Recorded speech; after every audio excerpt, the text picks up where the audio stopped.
Ethan.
Hello everyone!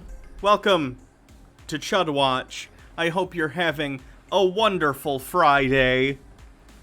Welcome to the stream. Thank you for coming. Reese the Alpaca, Algae of the Sea, Verkanon, Bumble Homestead, Cotton Candy 903, Bailey Quinn, The Meru Sama, Mock Turtleneck, Clara Eastmont, The Life of Mal, Bellsthar, Riot Bunny, Zonta... Zonit Dragon. Fickadizzy, thank you for continuing your subscription. Sham Rockstar, thanks for the bits. Toeen24, welcome. Medicated Person, welcome. Gen Z Doomer, welcome.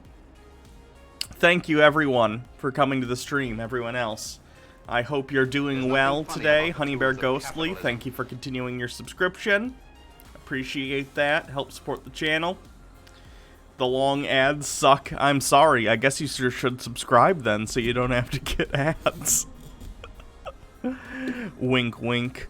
So today we have some different stuff to look at. By the way, the issues we've been having the past couple days with the stream may have been, at least in part, due to the cat camera that we've been doing. Thank you, Highly and Derp, for continuing your subscription.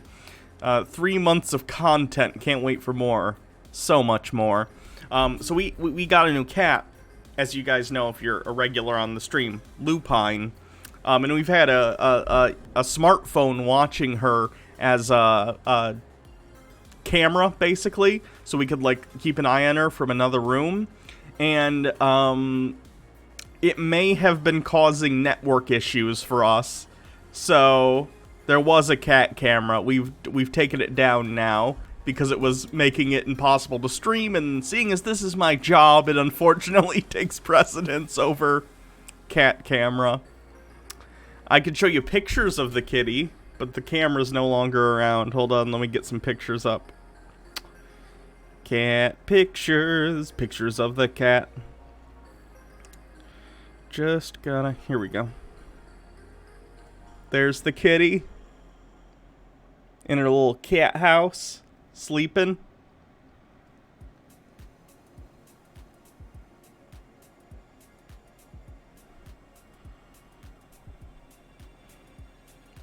Kitty. Anyway, she's doing alright. She's been getting more comfortable. She's very shy. So we're taking it slow with her, but I think she's warming up to us. She's moving around more when we're in the room with her. So, hopefully within the next, couple weeks, she'll be comfortable enough to sort of approach us even trepidatiously and occasionally. Now we need more cats. We gotta make sure she's comfortable before we even consider getting another cat. she's had issues with other cats in the past that are too aggressive with her. Her sister, I guess, used to, like, really fuck her up or something.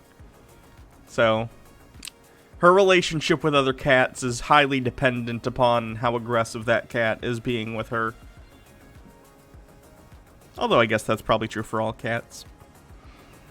Edge Grinders is my wife and I have 6 cats. My limit's 3. I think 3 cats is a number I can live with. And I like cats a lot, but more than that, I feel like it's just gonna get, like, crazy.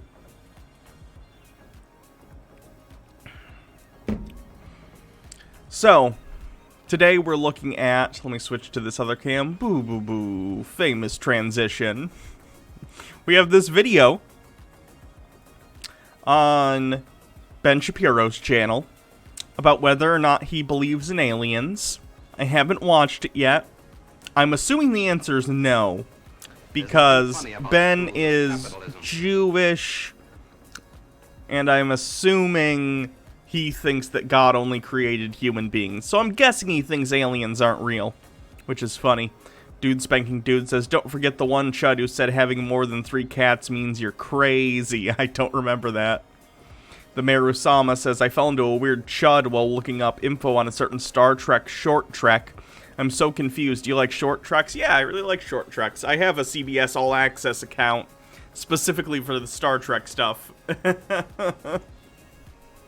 So yeah, I like the short treks. Ooh, the camera just... Hold on, I gotta get a new camera. This one sucks. Hold on. Let me get this to unfreeze. Video capture device.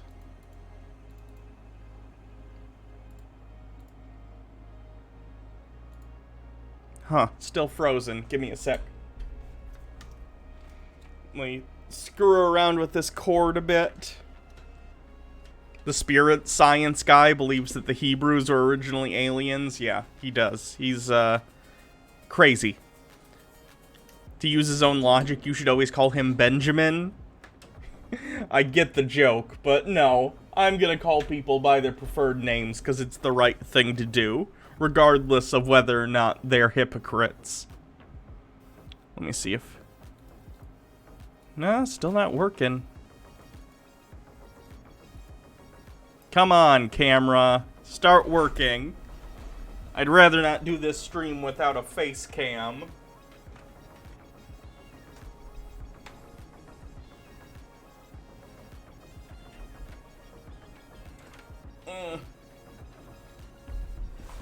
Come on. Function.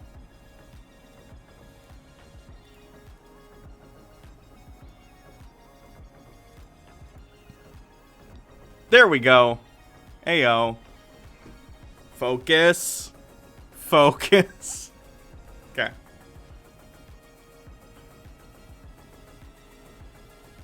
I'm too nice?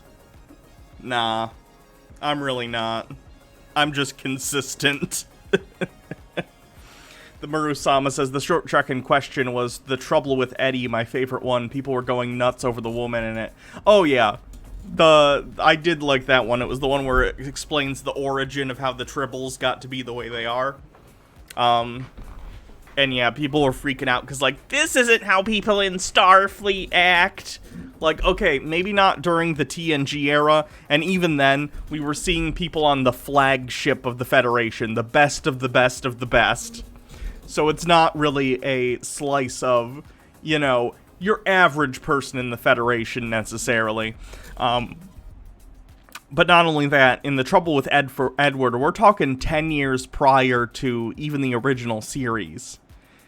And people were a lot different between, like, the 100 years between the original series and TNG, so...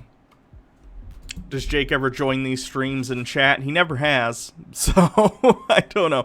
That's a lie. One time he came to try and poach viewers to his stream, but no, other than that, no. It's a comedy, the guy's a comedian, like, let it be different. I know, I don't get that stuff. Like, in fairness, I don't go to his streams very often either. It's weird watching a friend's streams, because I can just, like, hang out with him if I want to talk to him, you know? It was a little rude that time that he came to try and get people over to his stream from my stream, though.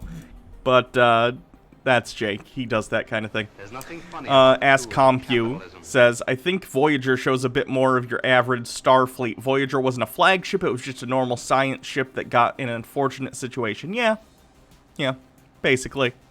I like that CBS All Access is doing different stuff with the Trek shows. Like, I like Discovery Season 2, I'm excited for Season 3. Picard I haven't finished because I heard how it ended, and I really don't like the idea of the ending, but I'll check it out at some point. Camp Free, thank you for continuing your gift sub. What else? They're doing that animated Star Trek Lower Decks show, which looks funny. I think some of the writers from Rick and Morty are going to be on that, and that's obviously a much more comedy-driven show. It's not, like, serious. They're doing Strange New Worlds, which is going to be the Pike Enterprise show, so it's going to be the Enterprise and Captain Pike and Spock prior to the original series. That's going to be more episodic, like the original series. That's I'm very excited for.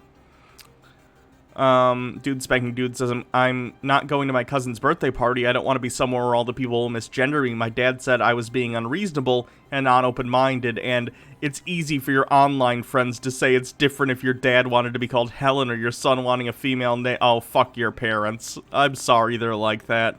Asking you to be open-minded when they're legit refusing to do that for you. Fuck them. Sorry about that. Lower Decks looks fun. Although I'd think it's non-canon. Not that canon matters, but, like, it doesn't seem like a thing that actually has happened. Picard is bad. The Maru Osama says, really tried to like it. Disco Season 2 is a million times better than 1, but I'm still not a big fan. Fair enough. I mean, I get it, but I like Season 2 of Discovery.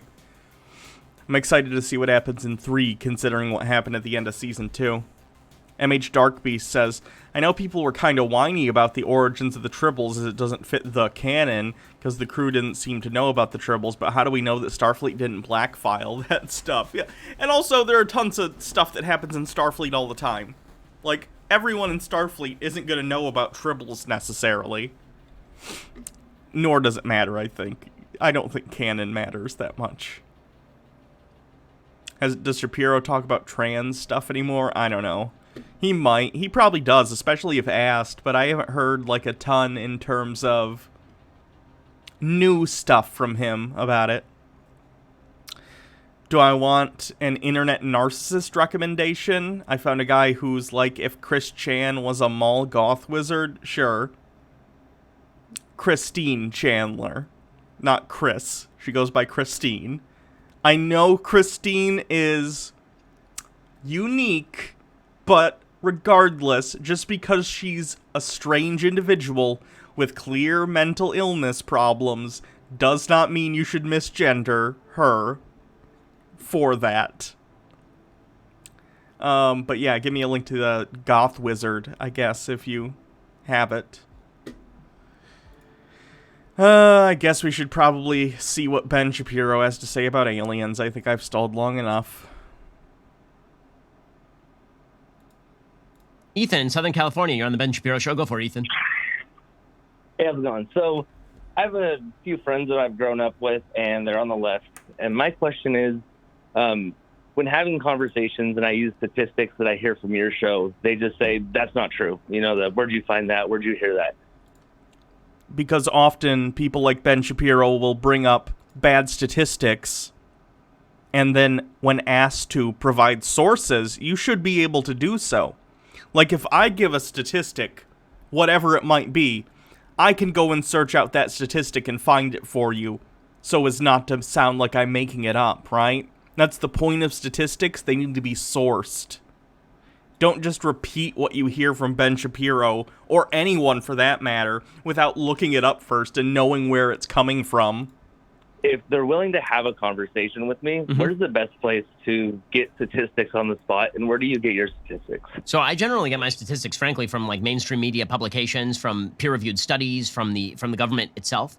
There's all sorts of sources where I get my statistics. Usually on the show, when I cite a statistic, I explain where it came from. So whenever I talk about the number of unarmed black men shot in America every year, I cite the Washington Post. There's a full-on Washington Thank you to Eye of Jade for continuing your subscription. Post database, and you can go and you can check it. If you're talking about studies on disproportionate police shootings, for example, Roland Fryer has done good work on this. He's one of several studies on this particular issue. If you're talking about income inequality, there are a wide variety of sources ranging from Abigail and Stephen Thernstrom at the Brookings Institute to members of the Heritage Foundation to Coleman Hughes, who have done investigations into wealth and income inequality. Hold on, one sec. Heritage Foundation.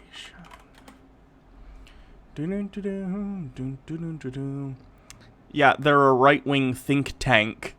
Of course, they're going to have skewed information on income inequality. I try to cite sources because I know that people want the sources. But, you know, if you ever are in search of a particular source I'm citing, feel free to email me. My email address for everyone is bshapiro@dailywire.com, and I'm more than happy to give you the sources on what I discuss. I try not to speak out of my tuchus, so to speak, and when I cite... You're failing most of the time, Ben. You speak very fast out of it, though, and that's a skill, so good for you. A stat, I typically use a source that is fairly well accepted. Cool. So if you're having a conversation, it's probably best to come prepared with some good sources and statistics on conversations you think you might be having with that person. Yeah, generally that's right. I mean, I will say that I think it's very often done in bad faith when people are like, so what's your source on that? And you've, like, if it's a friend, typically if you say, like, it's a source, I know it's real, I just can't remember it right now, for the sake of the conversation, they should assume that you're not lying. Not necessarily. It depends upon the conversation. For instance, if you're trying to say that something that is generally understood to be true, like, for instance, the disenfranchisement of minority communities in the United States, that's a claim that you need to substantiate because it's going against what almost everyone in those communities is saying about how they're treated by, like, the police and society in general, right? And not only, once you provide that source, someone is free to go and look and make sure that the way that study was done reflects what is being purported by the conclusion of the study, right? Just having statistics isn't necessarily enough, because statistics can be misleading, for lack of a better term, especially if they're coming from sources that are ideologically driven, like the Heritage Foundation or any group that's basically a think tank trying to promote certain beliefs, ideologies, whatever. Basically, they're social lobbying, more or less. They're doing studies, and they only release the studies that obviously back their point, because that's their entire function as an organization.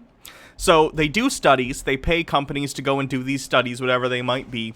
Then they get the ones that back up the position that they already believe, and they release those. It's pretty simple. But I understand, like, I do this all the time in conversations. I've been doing it since college, where I'll cite a stat, and somebody will say, where is that from? And I try to, you know, keep in my head where all the stats are from. If not, then thank God you have a cell phone. You can pull it up, and generally that stuff is... And that's fine. It's okay to not directly know what your source is as long as you know how to search it quickly and you're able to get that information to someone else. That's fine. That makes sense. It's pretty easily available. Yeah. Oh, he's back in the studio, too. I forgot to mention that. He's not filming from home anymore. Him and his staff are going to catch the big corona. Awesome. Well, hey, I really appreciate that, and I enjoy watching your show. I watch pretty much 80% of your shows. Well, that's pretty good. I appreciate it. All right, Baja. I think it'll probably be fine. You know, let's get that up to 100%, Ethan. Really appreciate the call. Fred in Detroit. You're on the Ben Shapiro Show. Go for it, Fred. Oh, yeah. First off, big fan. A little nervous. Thank you. I was wondering, I saw on dailywire.com you had a couple references or links talking about UFOs. I had seen one, and I know we're short on time. I could tell you about it if you'd like, but I was wondering what your take was. I mean, do you think they're vehicles that were made by the Chinese or Russians, or do you think there's some, I don't know, life out there? Well, I mean, all UFOs are, right? I mean, it literally stands for unidentified flying object. Tools of capitalism. Wing the Ultimate Nug with 10 bits says, I trust most people who would watch you to know this, but I work at Walmart and saw 3 people collapse in the same day 2 days ago from COVID. Wear masks and social distance. Yeah, people are nuts. Gotta do that shit, guys. Be safe out there. The deaths for coronavirus are going higher, too. COVID deaths, USA. That's the one I always look at. You can see the graph. We were starting to, like, go down, but of course everything's starting to reopen and these stats are starting to creep back up. We're only 3,000 away, so probably 3 days, if not less, because we're already up to over 1,000 deaths a day here in the U.S. reported.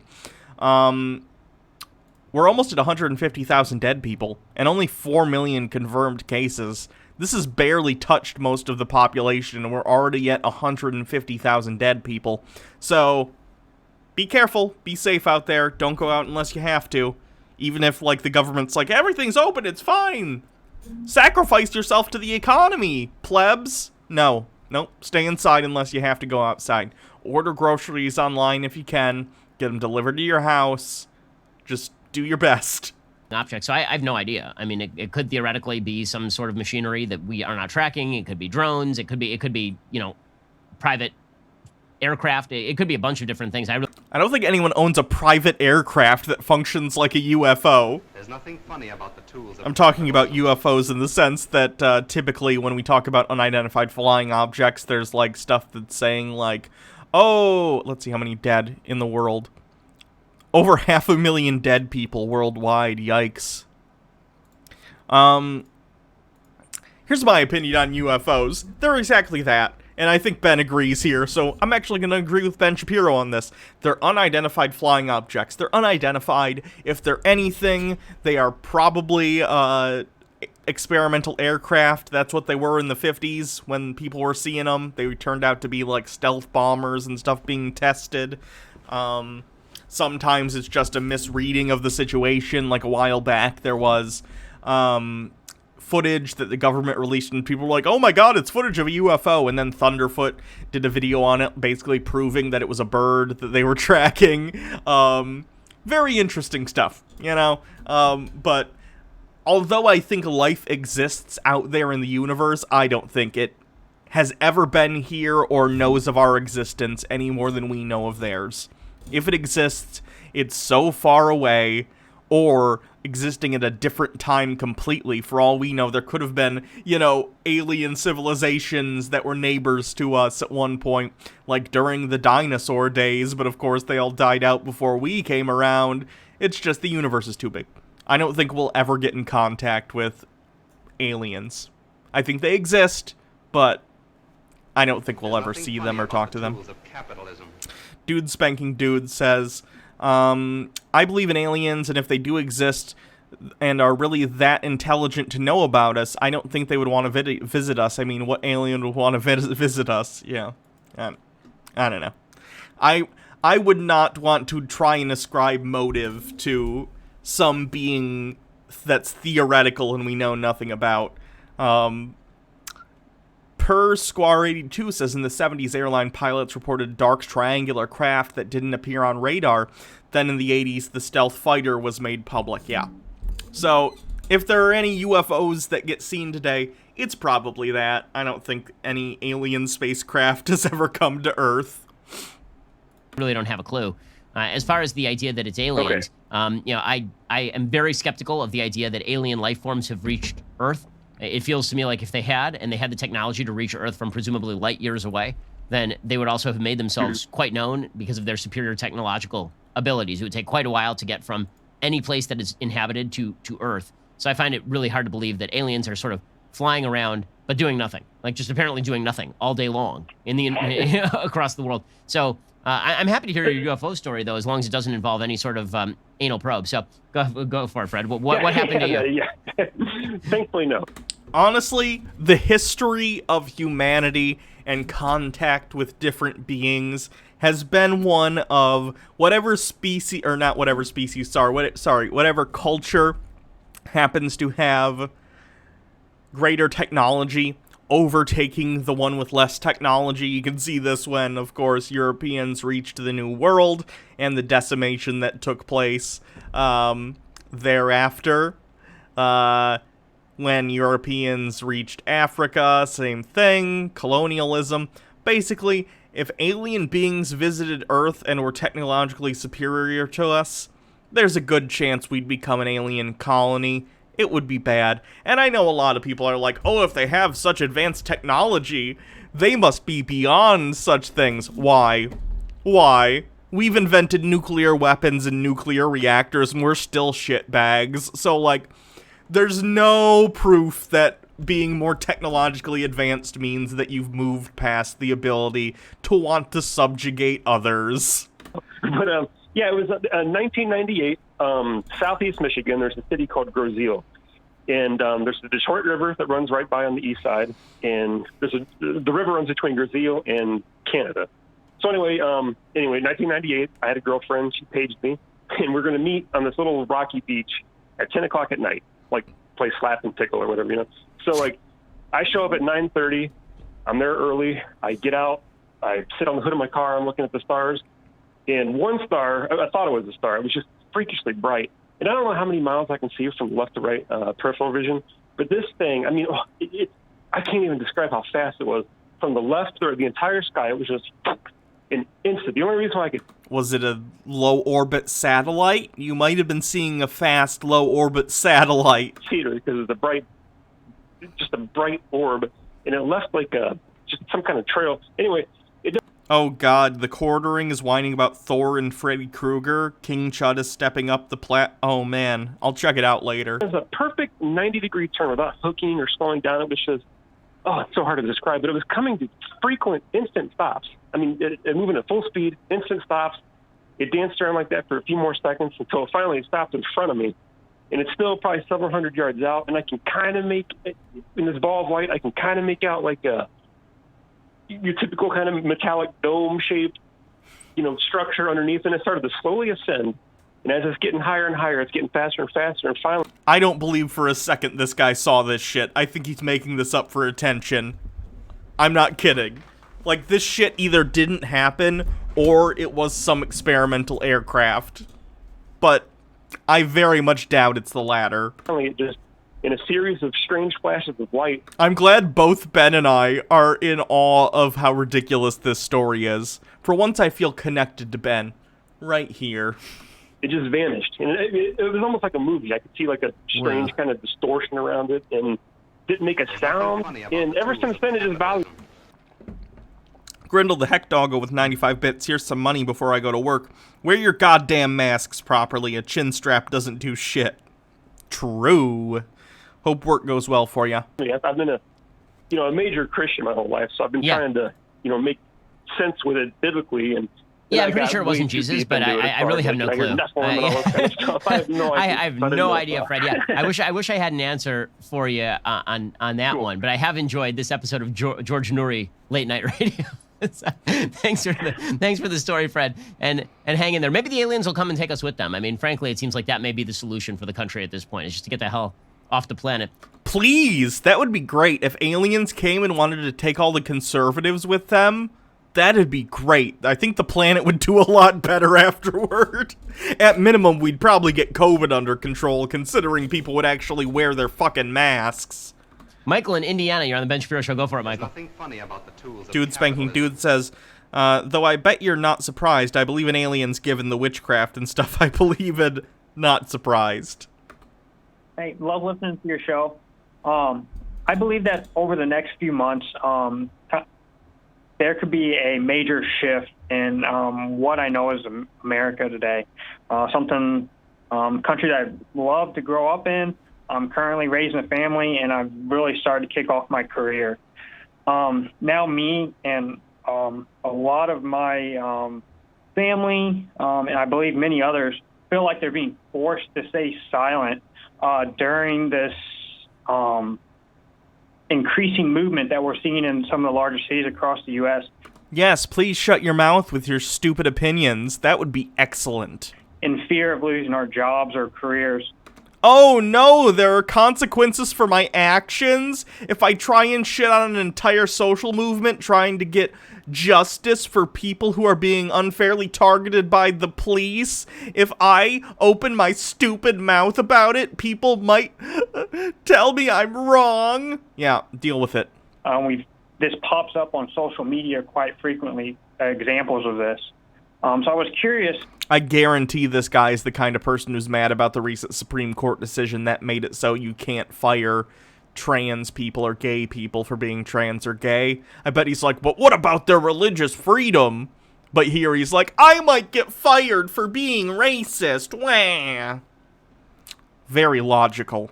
How do you suggest we start showing our support against this growing movement that many of us are seeing in the larger cities across the United States? Well, it actually starts with people in power saying no. So if you're a powerful person, if you're a person who doesn't have to be canceled, then refusing to be canceled is the number one thing. If somebody comes to you and they say, we demand your apology for X, Y, or Z, you should just say no. And Tucker Carlson, I disagree with him on a lot of stuff. Here, he is exactly right, and he's really good at this. I don't think Tucker Carlson's ever been right on anything. People come for his head pretty routinely, and he'll just say no.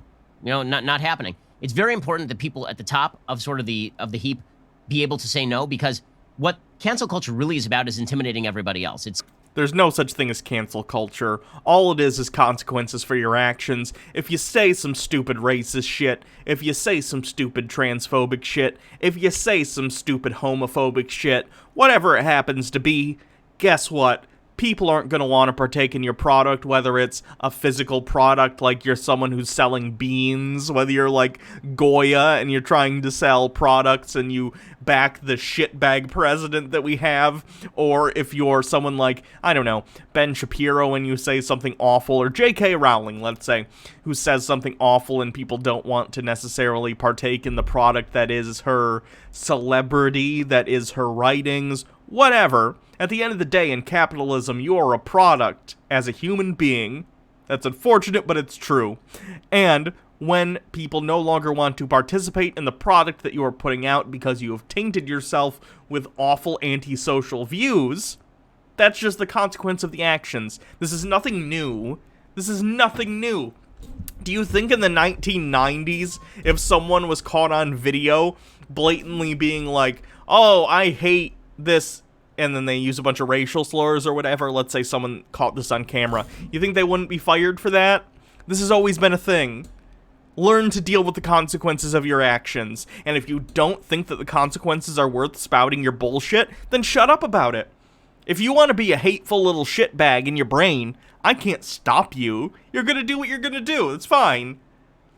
But if you choose to verbalize that and share that with other people, guess what? Like everything in life, there are consequences for your actions. Grow up and deal with it. Saying to Tucker, okay, or me, we're going to come after your advertisers, and if you refuse to acquiesce in this, if you don't cave to us in our opinions, then we're going to go after you and ruin you. And if you cave to us, then we're just going to go after people lower down who have a lot more to lose. So it's really important that people kind of top line defend against this. If you are, kind of low on the food chain in a particular company, it's very difficult because you really are taking your own career into your hands by saying things that are true. And this is why if cancel culture continues this way, what you're going to end up with is a series of companies that are for the woke and then a series of companies for everybody else. Because basically the woke culture is trying to make at least half the population unemployable just by dint of the viewpoint they hold about America, right? No, we're not. If you want to spout racist bullshit and completely misunderstand what Black Lives Matter is about, that's on you. That's not on us. Do what you're gonna do, but there are consequences for your actions. Now, and it's really dangerous. I mean, I talked about this a little bit earlier on the show. I know. This is the free market, Ben. This is what a free market is. It involves public opinion. That's part of market forces. Deal with it. Is what Major League Sports is attempting to do right now, what professional sports is attempting to do by cramming down a particular message, is the idea that if you refuse to accept the message that America is systemically racist, you are yourself a racist and bad, and you can be canceled just on the basis of not agreeing that America is a horrible place. That's really dangerous stuff. Corporate America is doing this more and more. The only way to fight back against that eventually might be for people to stop patronizing these businesses, which I would not prefer, or for people to start alternative businesses or for these corporations to learn that they really should not be involved in these sorts of issues because it has nothing to do with the business that they are in, Michael. Ben, businesses promote values all the time. It's been part of advertising for decades. It's sick and it's weird that advertising and companies decided to get involved in your everyday life and take personal stances on things, but nonetheless, it is the reality in which we live, right? That's why you have things like rainbow capitalism during Pride Month. These are things that exist, and these are tools in the toolbox of society in order to promote or try and disassociate from certain positions and opinions, right? So, it seems to me that you're just mad that you're on the side that doesn't hold the prevailing opinion, right? This is always the case. It is. I'd rather companies not have to take stances and not be such prevailing forces in our everyday life that them putting something on Twitter isn't seen by millions and millions of people. But the fact is, it is. So if Wendy's or McDonald's or, EA Games, I don't care, whatever company wants to put out a Black Lives Matter tweet, great. I'd rather us not have a prevailing narrative of our society being told by private corporations, but the fact is it is. So, while we work to change how society functions, what we can do is continue to use the tools of the society that we have been given to try and promote positive messages and promote change that is good for the people in this country. You just don't like it specifically because it's not a message you agree with. Otherwise, you're sucking the free market's dick all day, right down to the balls. Okay. I mean, I wish I had an answer better than that. I wish I had an answer that says, stand up and say what you believe, and there won't be consequences, but that obviously isn't true. I mean, I think there are people like me out there who will stand up and fight with you, that if you get fired for saying something true, that I'll find a way to support you. But I think that the basic notion that we can do that for, tens of millions of people who feel under threat, it's very difficult. Now, should there be flashpoints? Absolutely. Do you want to be one of those flashpoints? That is your choice, right? Now, I'm not going to recommend to anybody they put their career at risk because I'm not the one who has to put food on their kid's table, right? I think that if you want to stand up and fight and then you want people like me to resonate to what you're saying, then I'm happy to do it. And I think it's really important that people, again, in positions of power with a loudspeaker do that. And we try to do that a lot over at Daily Wire. But I can't recommend that everybody take on that risk because that's a personal decision that everybody has to make individually. Okay. Well, Michael, appreciate the call. Hang in there, dude. Chris, in the Bay Area, you're on the Ben Shapiro Show. How's it going, Chris? Hi, Ben. How's it going? Oh, it's going pretty well. How's it going from the land of needles and open poop?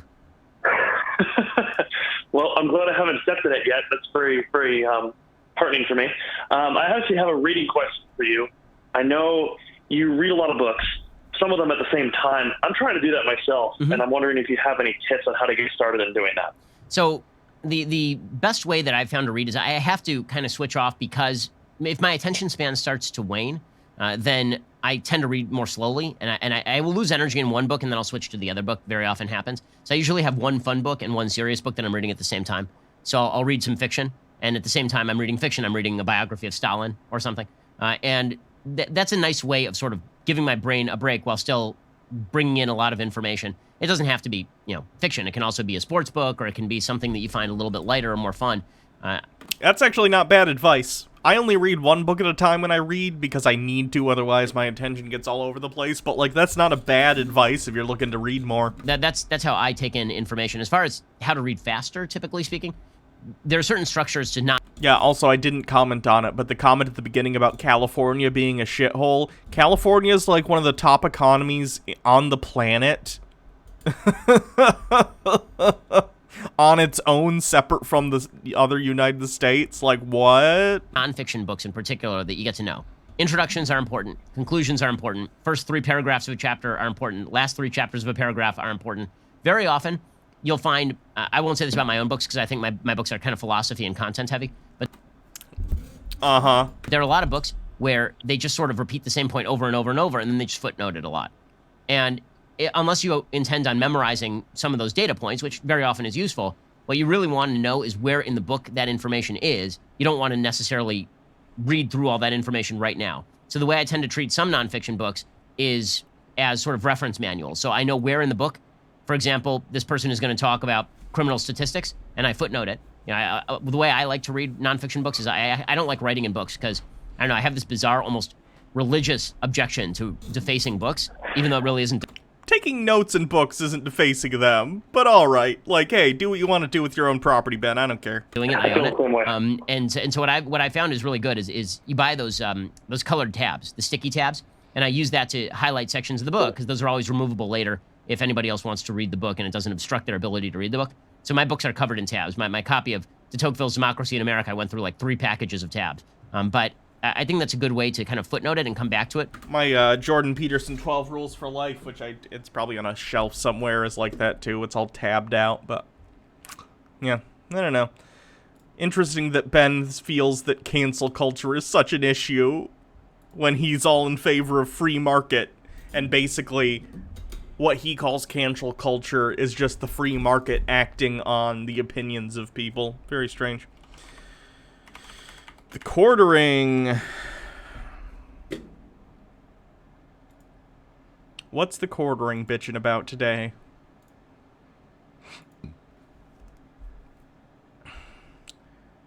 Freddy Krueger gets woke? Oh gosh.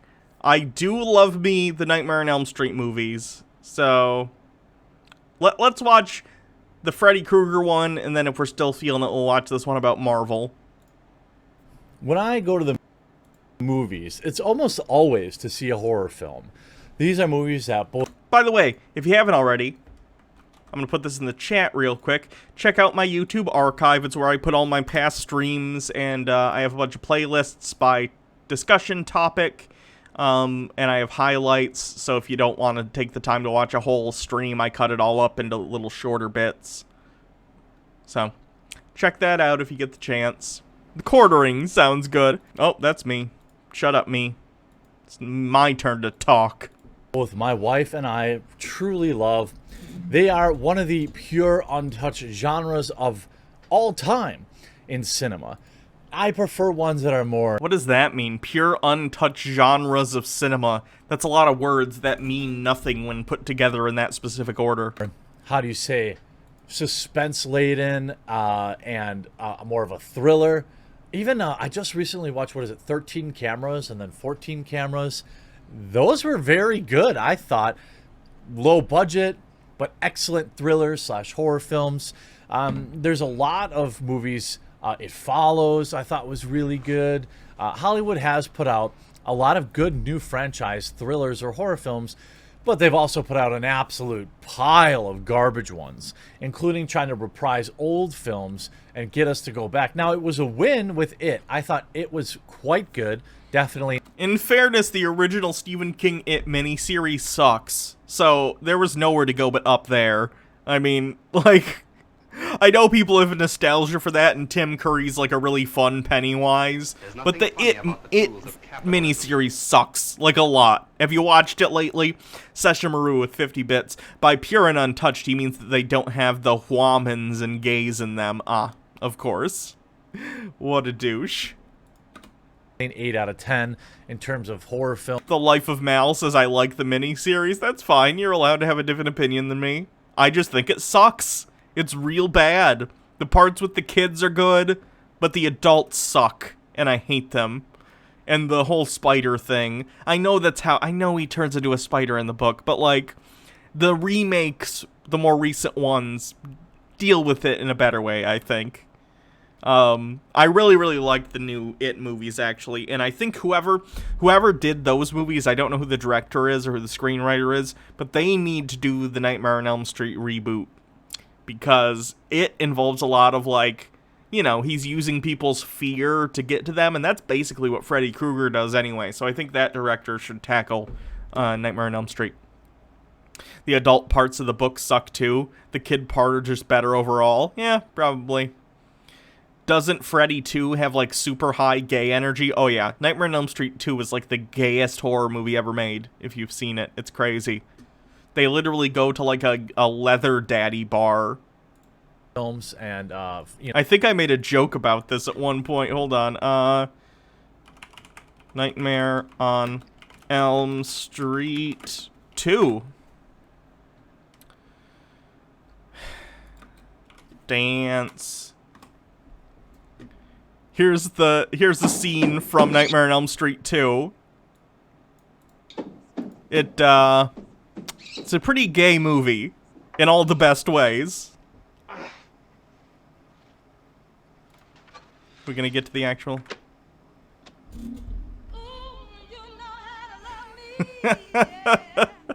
Not that dancing in and of itself is gay, but I don't know. It's you'll see. You'll see.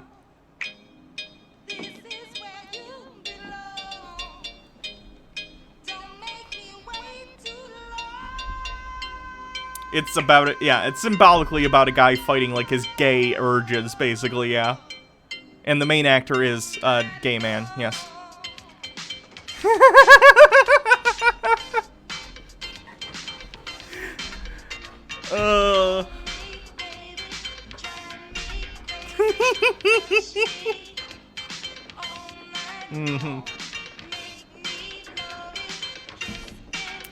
Subtle! Yeah, talking about the gay Nightmare on Elm Street movie. Anyway, so that's that. Check out Nightmare on Elm Street 2 if you haven't seen it. It's my least favorite of the Nightmare on Elm Street movies because it doesn't even feel like a Nightmare on Elm Street movie. Freddy comes into the real world and kills people. It's very strange. But, check it out nonetheless. It's an interesting little piece of cinema history. You know, considering it was a reboot, my expectations were exceeded, but there are absolutely a large percentage of the newer renditions of old franchises that are just terrible. I think the Halloween franchise does okay. Most of the latest... I really liked the Halloween movie that came out like a year and a half, 2 years ago, that was just called Halloween with Jamie Lee Curtis. I thought that was a really good, like, reboot. Sort of reboot. I don't know what you would call it, because it ignored all the movies other than the first one. But it was cool. I like that one. What about Freddy vs. Jason? I like Freddy vs. Jason as a versus movie. If you don't know who Freddy or Jason are, it's a terrible fucking movie. But who's gonna watch Freddy vs. Jason if you don't know who they are? It's a fun movie if you're just there to watch the two fight. It's like terribly early 2000s, but that kind of adds to the charm in my opinion. It's like a love letter to 80s slashers from a firmly early 2000s viewpoint. It's interesting, and the fights are cool. The fights are cool. I think the director would usually did martial arts movies, so the fights were all done quite well, although there is sort of a weird frame skip effect that they do in the movie multiple times that I think doesn't work very well, but... Jason movies, just terrible. Now, Freddy Krueger... Edge Grinder says, I wish they did a sequel to Freddy vs. Jason with Ash Williams from Evil Dead. They actually did write that script. It was going to be Freddy vs. Jason versus Ash, but the budget would have just been ridiculous. But they did turn that screenplay into a comic book, so if you're interested in to see what that movie would have been like, the comic does exist. Though, is one of the few truly still terrifying characters in horror films, but apparently it's time to get woke. Before I get into that, absolutely huge sponsor, or shout out to this video's sponsor, Displate. This video's sponsor is Displate. They're high quality prints on metal. They come in matte finish like this, gloss finish like some of the ones you see behind me. I've been swapping them in, swapping them out on my set. Hope you're enjoying that. They mount on the wall super easy using magnets which allow you to move them around or create collage. Up into 3 displays and full Star Wars. You wall. Oh. Deal only goes through the weekend. Get yourself some sweet horror-themed or video game-themed displays and support your walls with some sweet art and support the channel. By the way, if you haven't subscribed yet, there's a little red button right down below the video. Hopefully, today will be the day you do. Now, a new article coming out via Bounding Into Comics says Robert Englund claims the next Freddy film should toy with a kid's sexuality and have a focus on the opioid crisis. What? First of all, the second Nightmare on Elm Street did already deal with a kid's sexuality. That was a thing that already happened, Jeremy. And when he says kid, he doesn't mean a child. He means, like, a teenager. Dude, all the films had some element of sexuality. The first movie has a sex scene between Rod and Tina, and then afterward they're sleeping in the bed. That's when they do the, like, turn the room around and she's getting dragged all over the ceiling.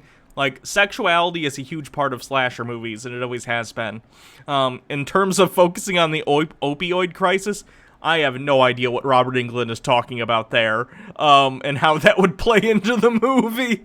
But again, Robert Englund plays Freddy Krueger. He's not the creative mind behind it, right? So taking anything that he says as like, this is the plan for the next movie is silly. No? What? No!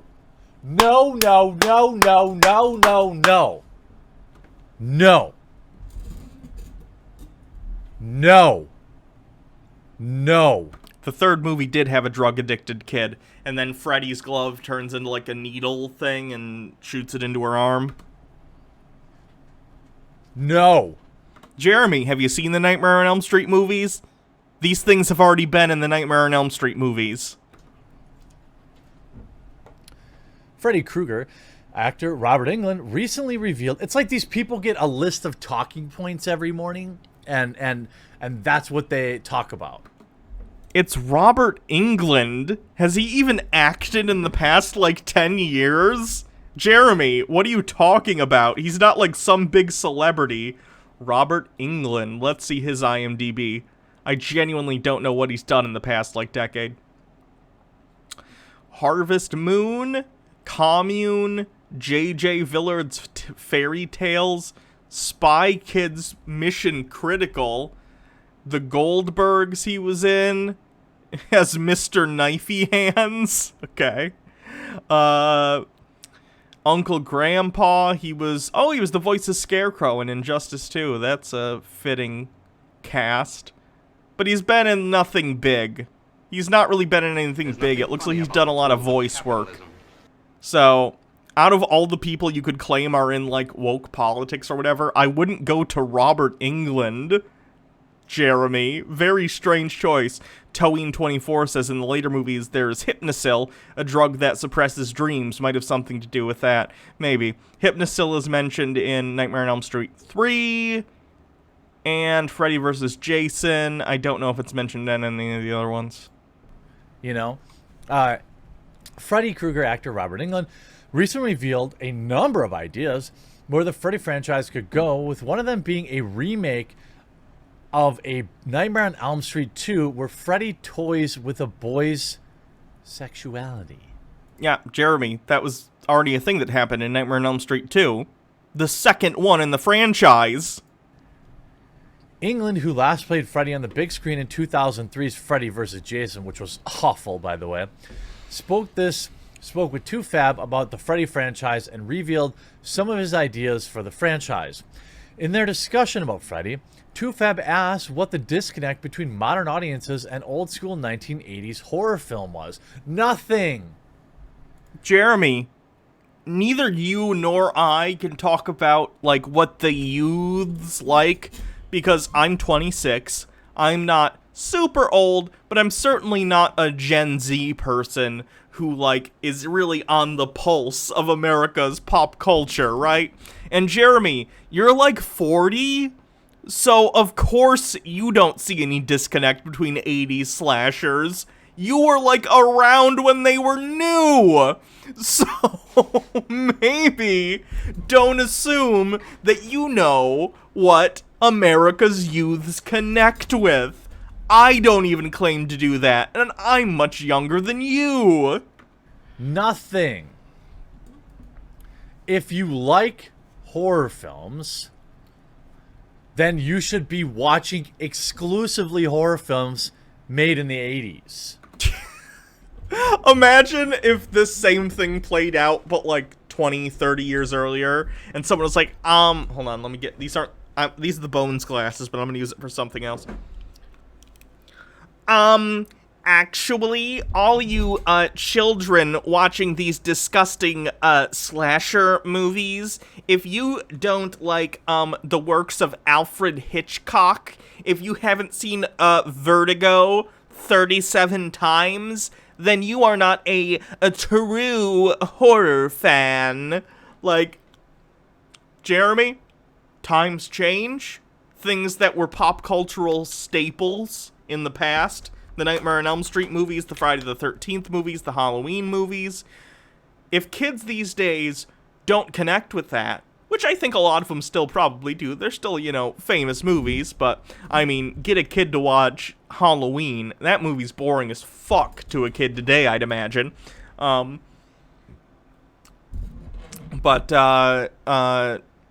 That's not a fault of the children, right? It's just how culture works. It moves forward, and things change. Like, I'm not a big fan of a bunch of movies from the 30s or 40s or 50s. There are some classics that, of course, endure, like the Wizard of Oz, which was made in the 30s.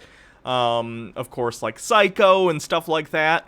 But, like, your average horror movie that was popular before you or I were born, we don't necessarily watch those. Like, slasher movies were big when we were younger, but, like, they're not the new hotness. I think supernatural horror films are pretty popular now, which is a little bit more similar to how it was before we were born, when there were, like, the, you know, the old dark house type movies, where you'd have, like, oh, there's a house on that hill, and it's got ghosts in it, and people would go and, you know, stay in the house or whatever. Like The Haunting.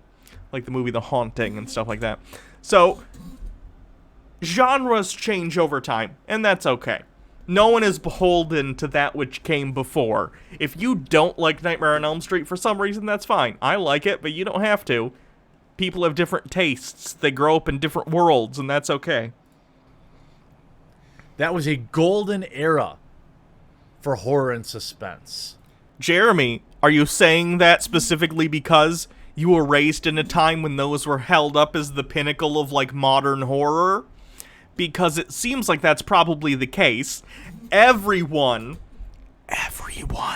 thinks that, like, their era's popular movies are the movies, and everything that came before is boring, and everything that came after is like, oh, this is new trash. This is a thing. Everyone thinks this about the pop culture from their generation. It's fine. It's fine that things change. There's nothing wrong with that. There's no such thing as an objectively better movie than another movie.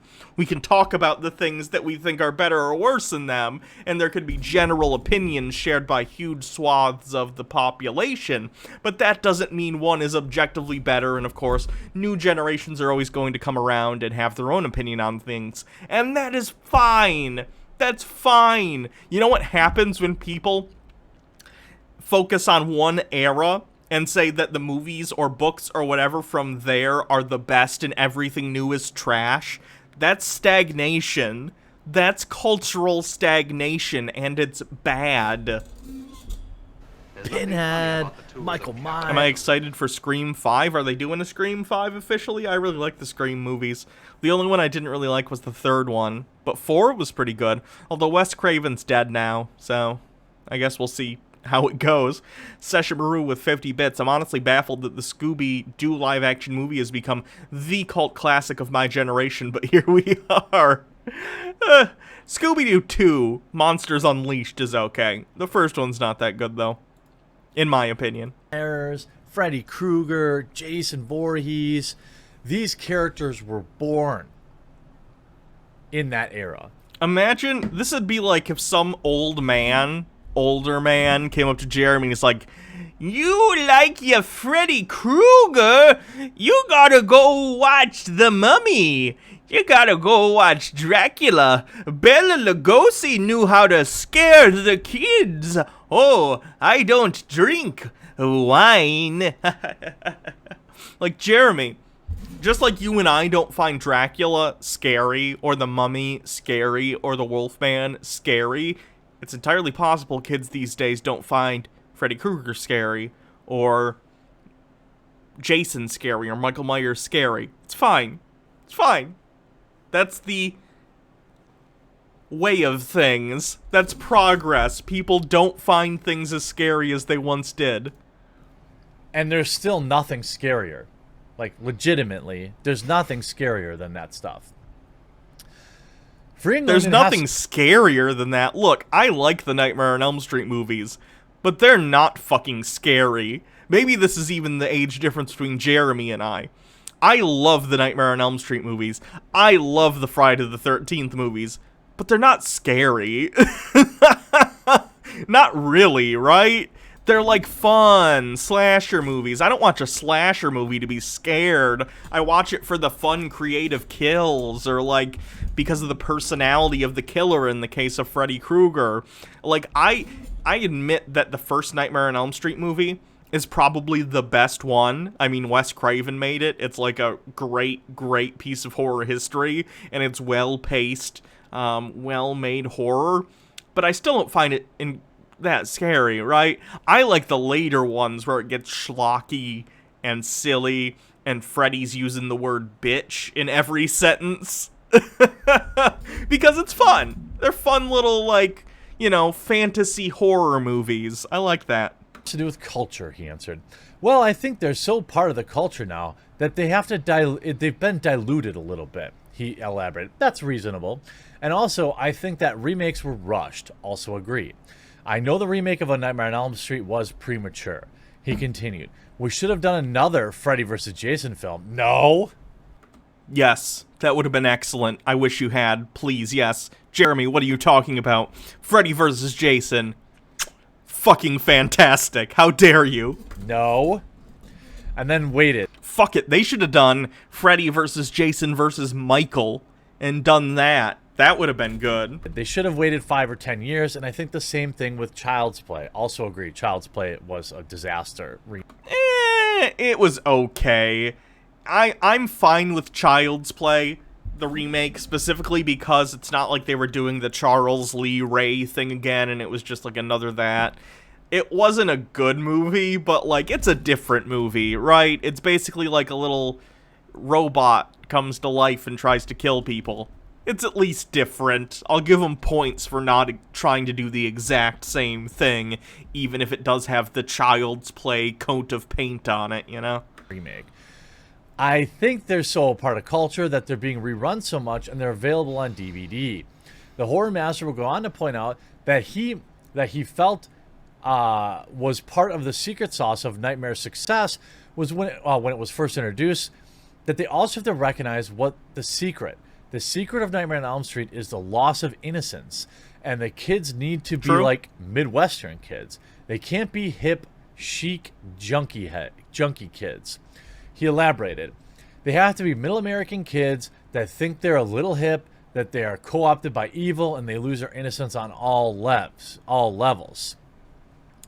But then, details of the new Freddy film would have to focus on today's society. Nope. Jeremy's mad that society is different when he grew up. Jeremy says no. Films should pretend it's the 90s when I grew up. Jeremy, that's not how movies work.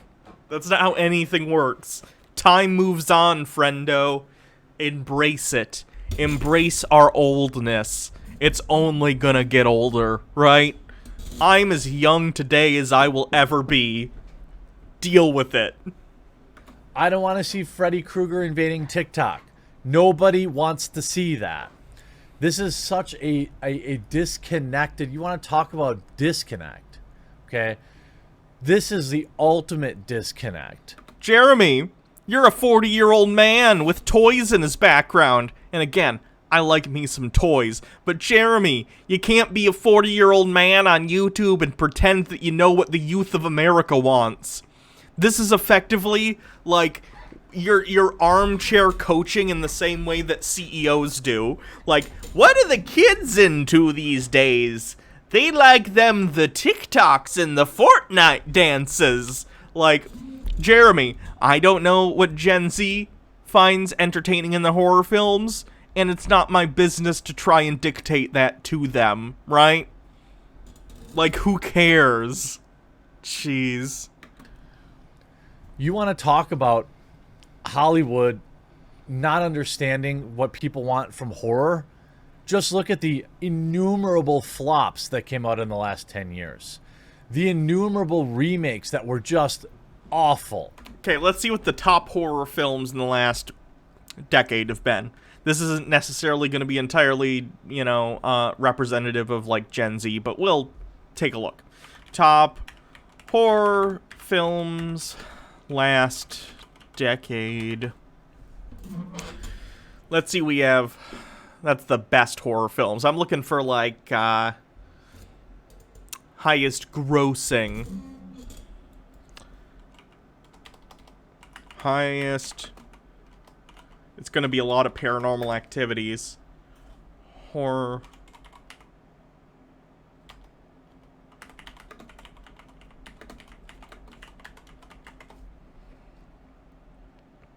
Highest grossing horror films of the last decade.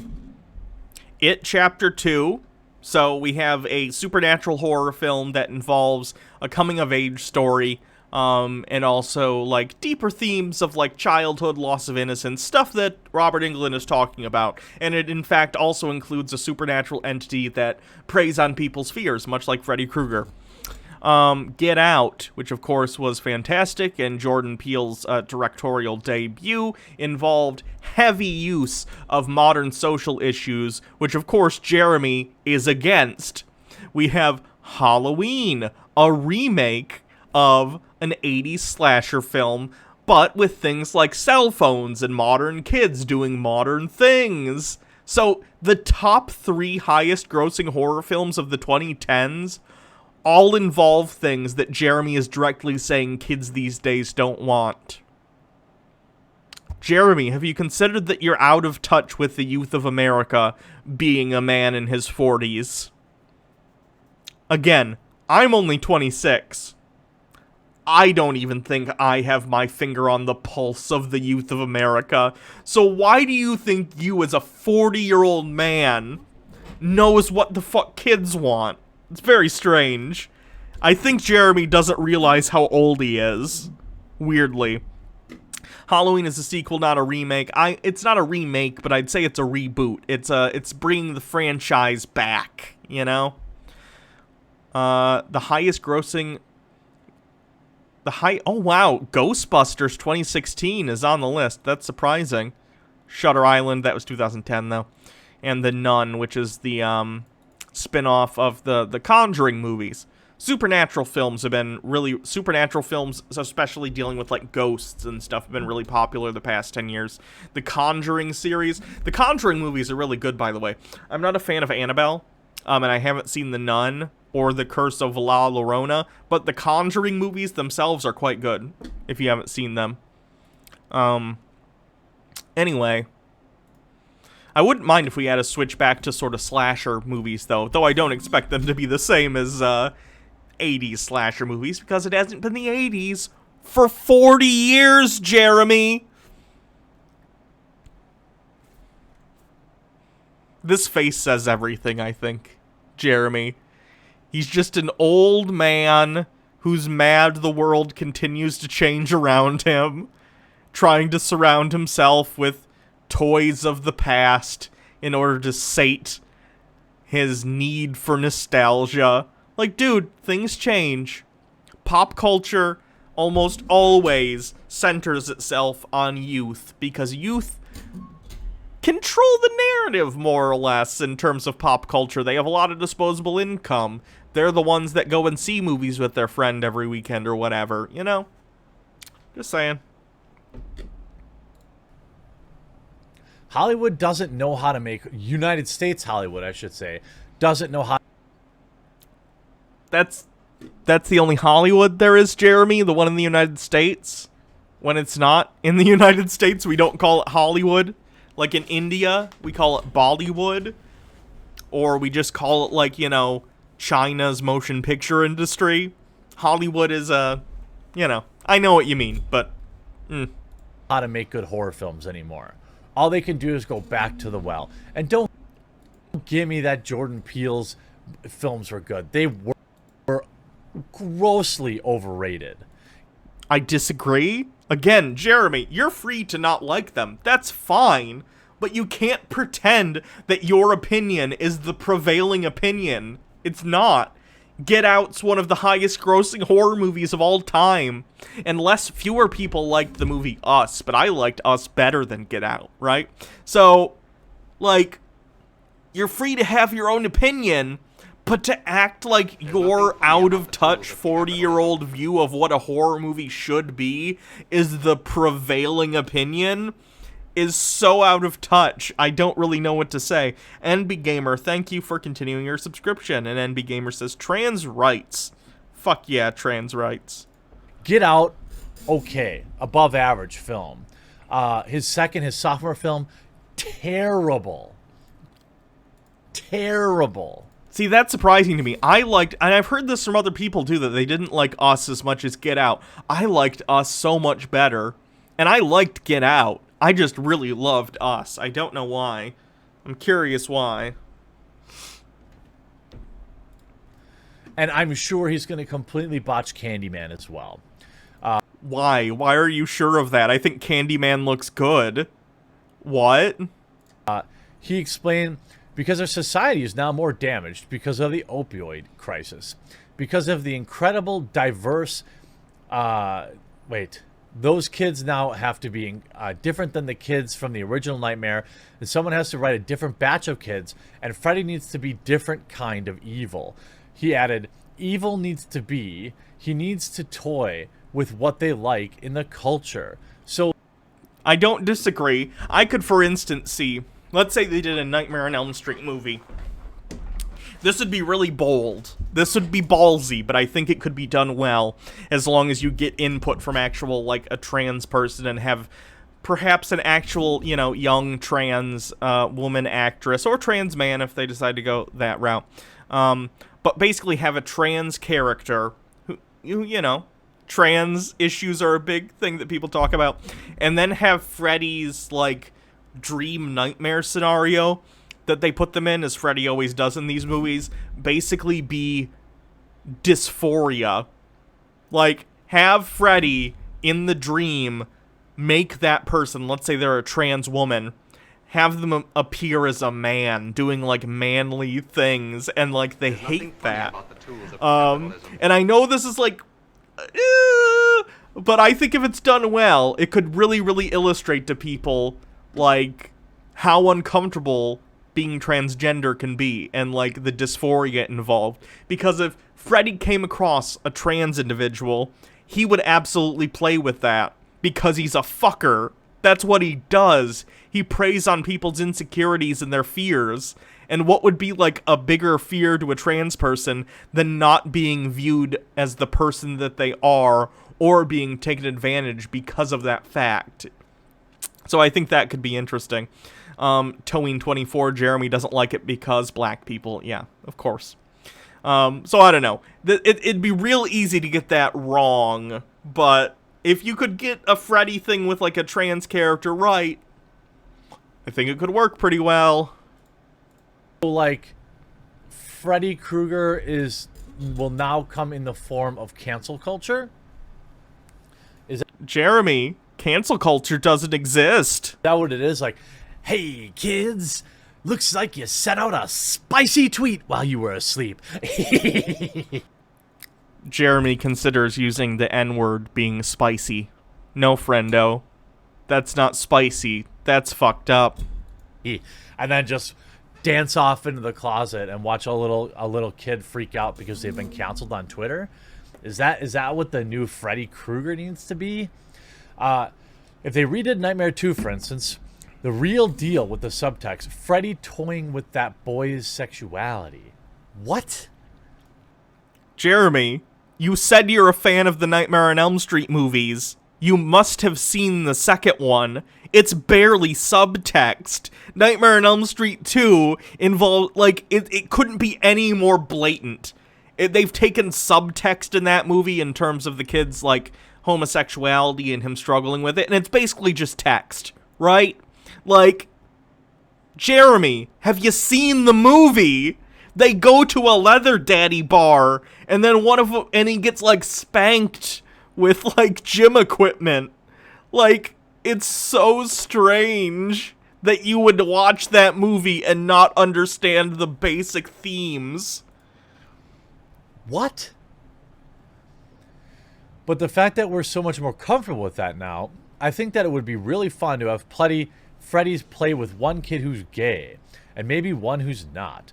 Play with them, tempt them, force them out of the closet and then back into the closet. We can do that, he elaborated. Nobody wants to see that movie. I'd want to see that movie. Jeremy, maybe you should check and see how old you are before you decide what other people want, right? Like, nah, bro. Nah. Nobody. Robert Englund, I respect what you've done, but this is a garbage take. Englund claims audiences would be accepting of this idea, but in order to really pull it off, you would need someone clever, he started. Audiences would accept that now. Freddy would have to do it because he's in your head, because it's going to take somebody very clever to do that. The next idea, he said, would look at the drug elements of Nightmare on Elm Street 3. He detailed again, you look at Nightmare 3, a fan favorite. By the way, yeah, it is probably the best one.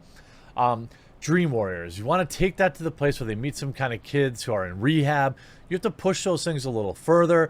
Whatever their problems are, really have fun with one of the kids being OCD and Freddy having to exploit that. I think one would be because it's 2020 now, he elaborated. OCD would be pretty good. Have a kid with OCD and then, like, put them in a dream scenario where it's, like, disgusting. That'd be pretty good. I could see that. That's like that's the Nightmare on Elm Street movie. The first act is setting up where the kids are, whether it be at a school or they're, you know, in an insane asylum or wherever, and basically their personalities and their neuroses. Whatever the thing is Freddy's going to prey upon. Second act is Freddy killing off most of the cast, using the things we learned about them in Act 1. Act 3 is whichever person is the survivor figuring out how to pull Freddy out of a dream in order to kill him by the end of the movie. So, yeah, I could see OCD kid being like a Freddy thing. Then detailed that the film could include an autistic actor. Get an autistic actor. Sure. And really play with how Freddy would torment him. No, this sounds terrible. Jeremy, why do you think your opinion is the prevailing one that would matter here? And also, what would you do? Let's say you're in charge of a Freddy Krueger movie. They're gonna make Nightmare on Elm Street 9 or whatever it would be. They went to, I think, was the 5, and then Freddy's Dead, and then New Nightmare 7. So this would be, I think, Nightmare on Elm Street 8. Let's say they do Nightmare on Elm Street 8, or they'll probably just call it Nightmare on Elm Street, based on the fact that that seems to be the trend when they do, like, continuations, but kind of reboots. They just call it, you know, the first one again. So let's say they make Nightmare on Elm Street. What do you do in terms of the kids' whatever qualities that Freddy's going to prey upon? It makes sense to do things that you couldn't have done in the past, right?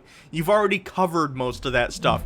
They already covered eating disorders in part 5. They covered, comic books in part 5 as well.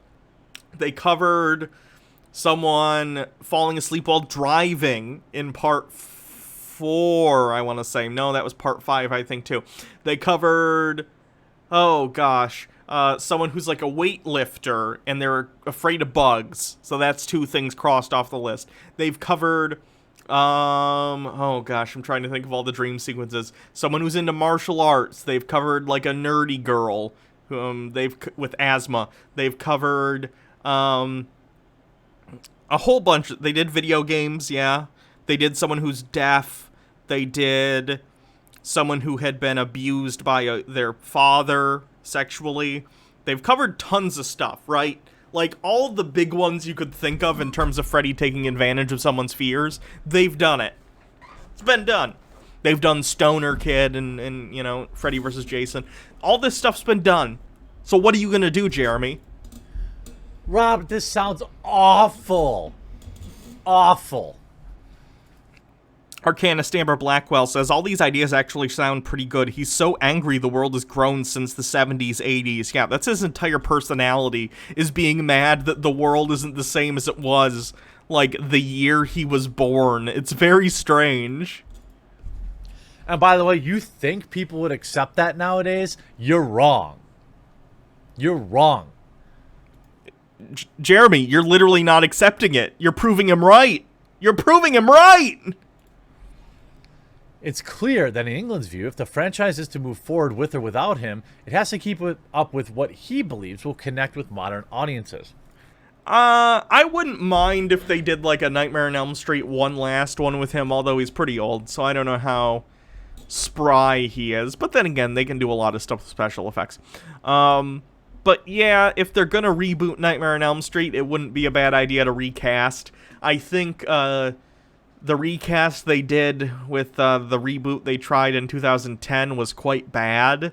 Like, I know he's a good actor. It's the guy who played Rorschach and Watchmen. Like, he can act, but he was a bad call for Freddy. You need someone who can both be scary and, like, funny. It's kind of a fine line. No. Fear. Terror. These are things that are in the id of our brain. They are the most primal emotions. Jeremy, do you think with people with autism don't face fears in regard to that autism? Do you think people who are gay or trans don't face fears in regard to their identities and how society views them? Just because they aren't fears you personally have because you're like a straight white dude who's neurotypical doesn't mean those aren't fears other people deal with. Like, have a shred of empathy and understand that other people are feeling these things, and then it'll be scary to you. I don't know why it's impossible for you to empathize with the positions of others, but here we are. Can have. And it has nothing to do with TikTok. It's just, yes, you can modernize it, but could you imagine Freddy Krueger putting out, like, getting on someone's like Twitter feed and making a spicy joke? Jeremy, at no point in this did he say anything about Twitter. All he said was like, hey, we should include like more gay characters or someone with autism. Like, that's fine. At no point did he make a comment about like Fortnite dances or TikTok. You're reading into this all your negative opinions and things that come to mind about Gen Z, like, without anyone else bringing those things up. You're such an old man on your lawn screaming at a cloud. I can't even believe it. What? Hylian Derp says, by the way, Hannah, in general, people prefer to be called autistic people rather than people with autism. Sorry. Didn't know that. Nobody wants to see that. Now, the Craven Estate is currently accepting pitches, though there is no word if they will move forward on a new project with this IP. I think whoever did it should definitely put in a proposal, because I think they're really great. Hear from you. What do you think of Robert Englund said? Well, he's an idiot. No, I'm not going to say that. Robert Englund has earned his place at the table, obviously, to talk about this, especially this franchise. But this is just a very, very bad take. I'm looking forward to seeing your comments in the comment section down below. We'll talk to you again real soon. Oh, Jeremy, please stop being such an old man screaming at the heavens. Like, you're just gonna get older and less connected to what the youth of America like, Jeremy. I'm doing the same. I'm not that far behind you. It's how the world works. Not so great for someone who runs a pop culture channel, though, right? Although, who knows? Maybe years from now we'll see Jeremy in a retirement home screaming with his fellow old people about stuff, and they'll also be on YouTube. I don't know. Again, check out my YouTube channel. There's a link in the chat. It's where I put all my past streams and highlights. Here's Freddy from the Goldbergs recently. Okay, let me take a look. I haven't seen this. I know the Goldbergs is like a sitcom that takes place in the 80s. So Jackie, she decided to try and reconnect with me using the thing I loved most, movies. Where'd you go? 1, 2, Freddy's coming for you. 3, 4, you better lock your door. Excuse me. Hi. I lost my little baby. His name's Adam. Goes by Shmoo. Shmoo's not here. I take it you work here? Try again. Yeah, I don't have time for games. I lost my son. Bad mom, you lost her little brat. I'm sorry. Who do you think you are? Your worst nightmare. Oof. The TV show budget makeup is not holding up as well as the movie quality, which is to be expected, but still.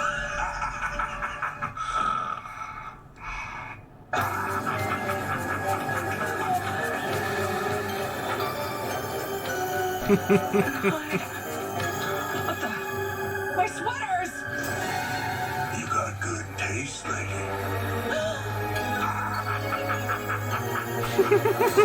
I don't care what happens to me. I'm already living my worst nightmare. Huh? I thought I was doing a pretty damn good job here. No, you're great with the knifey hands and the melting candle face. It's just... Adam said he wished I wasn't his mother. Oh, jeez, that's an awful thing to say. I'm gonna kill him. No. The more I think about it, I deserved what Adam said. I was terrible to Jackie's parents. Parents? Who needs them? I never knew any of my fathers, and I turned out just fine. I don't see how that applies to me, but I couldn't stand the Gearys because of the way they parented. But then they were able to help Adam, and I wasn't. This is getting way too touchy-feely for this cowboy. Time to die! No. Time to get my son back. Hey, I say the around here, lady. Not anymore, Mr. Kroger. Kroger! It's Kroger! That's cute. What happened with the thing? Oh, I had the worst night. You can definitely tell he's getting up there in age, though. That's a shame, but it's cool to see Miss Freddy Krueger again. How old is this? I remember a commercial, like, scaring me when I was, like, 4. The Goldbergs is, like, a show that's still on the air, I think. It's not that old. Let's see what we have. We have Sargon, we have Better Bachelor. Let's look at this guy, the guy that's always drunk. Let's do the one about, quote, Red Pill Rage. Let's see what this is about.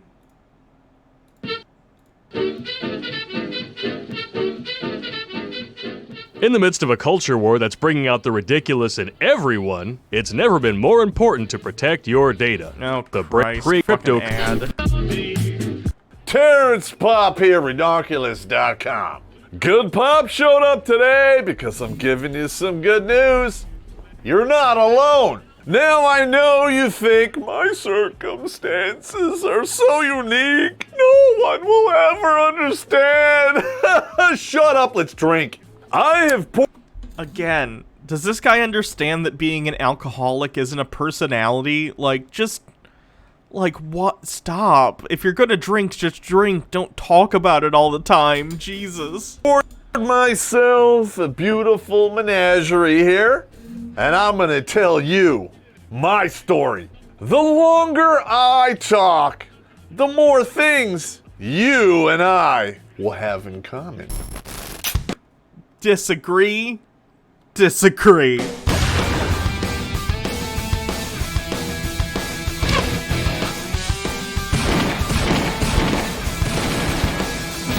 Yeah. Before we even get started, we're gonna cover the 5 stages of grief, which I'm sure most of you are familiar with if you went to the feminized, feminist school district of the West.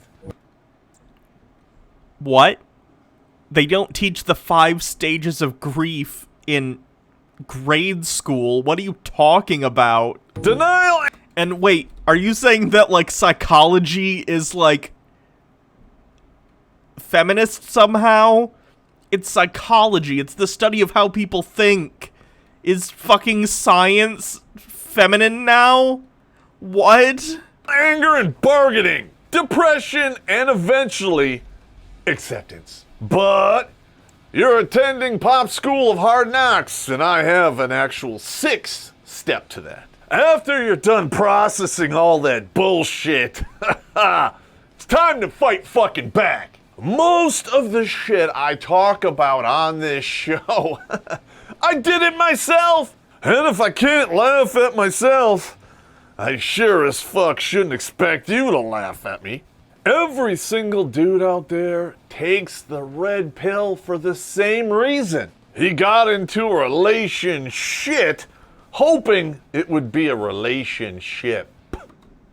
Look, Terrence, I understand that your wife left you and you're very, very bitter about it, but none of what you're saying here is like reality, right? I'm sorry you're super mad about your divorce and that she apparently, like, probably got a lot of your stuff based on how bitter you are about it, but, like, maybe grow up and don't assume that just because you were in a bad relationship that applies to everyone else in the world. Have you considered that, and again, this is based on my viewings of many of your videos, it seems like you were probably the problem in your marriage, and it was for the best that your wife left you. I don't blame her. Xandris, thank you for continuing your subscription. 3 months of chuds and tinfoil, indeed.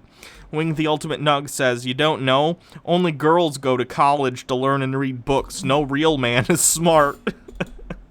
True. Ironically, what happens then? He Titanics his life. And then some fat bitch says, there's not enough room for you on the door. Looks like you're gonna die. And the guy looks up and says, okay, remember me. Wah! You know what they say? Simping ain't easy, and I made a whole video about it. Links in the description. Are you under the impression that everyone in a relationship is simping? What?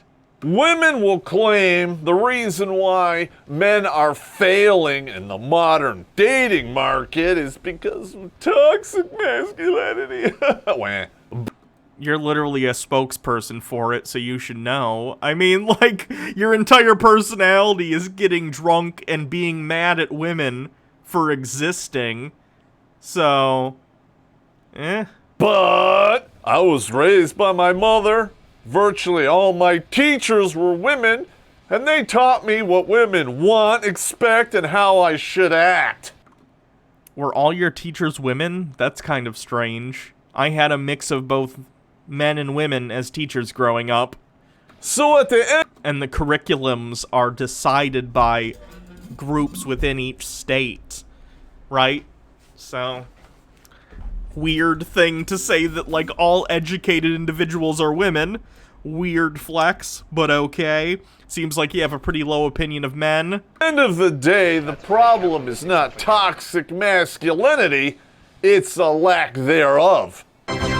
Evelyn Tremble 67, thanks for following. And I realized this while I was reading the Dear John letter. Let's see what he wrote here. Dear John, I'm sorry, but I don't think we should stay together. I'm still working through my feelings for my ex-boyfriend Vince, and I don't think it's fair to you to be in a relationship with someone who isn't 100% committed.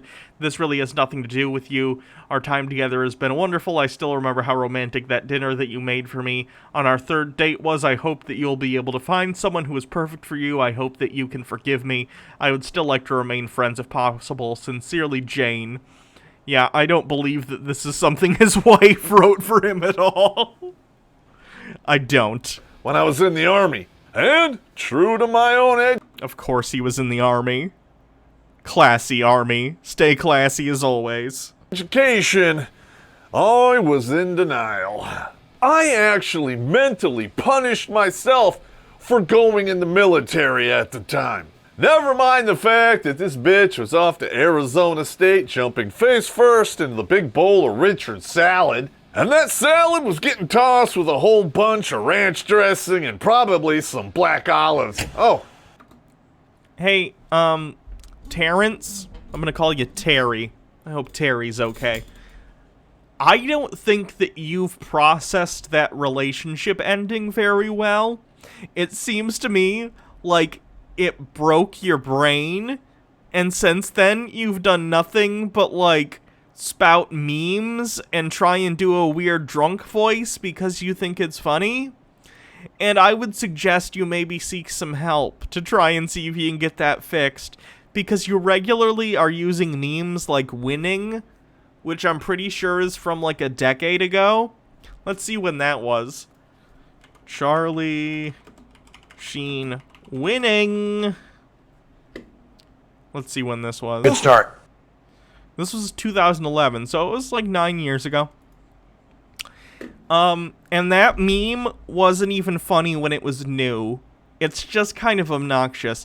So maybe consider like taking it down 3 or 4 notches, not drinking so much, and just, you know, maybe being a little more respectable to your fellow human beings so you don't assume that all men are shitbags like you and assume that all women are sluts.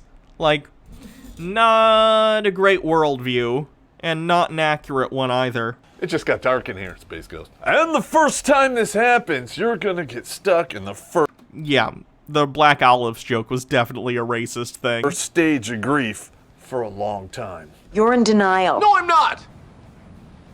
You know what the lead... I hate nothing more than people who watch House. And here's the thing, it's fun to watch asshole characters on TV, and we can all laugh along with House because he's a fictional character, but at the end of the day, the point of House was also like, he's a dick, and he needed to learn to not be such a dick to people.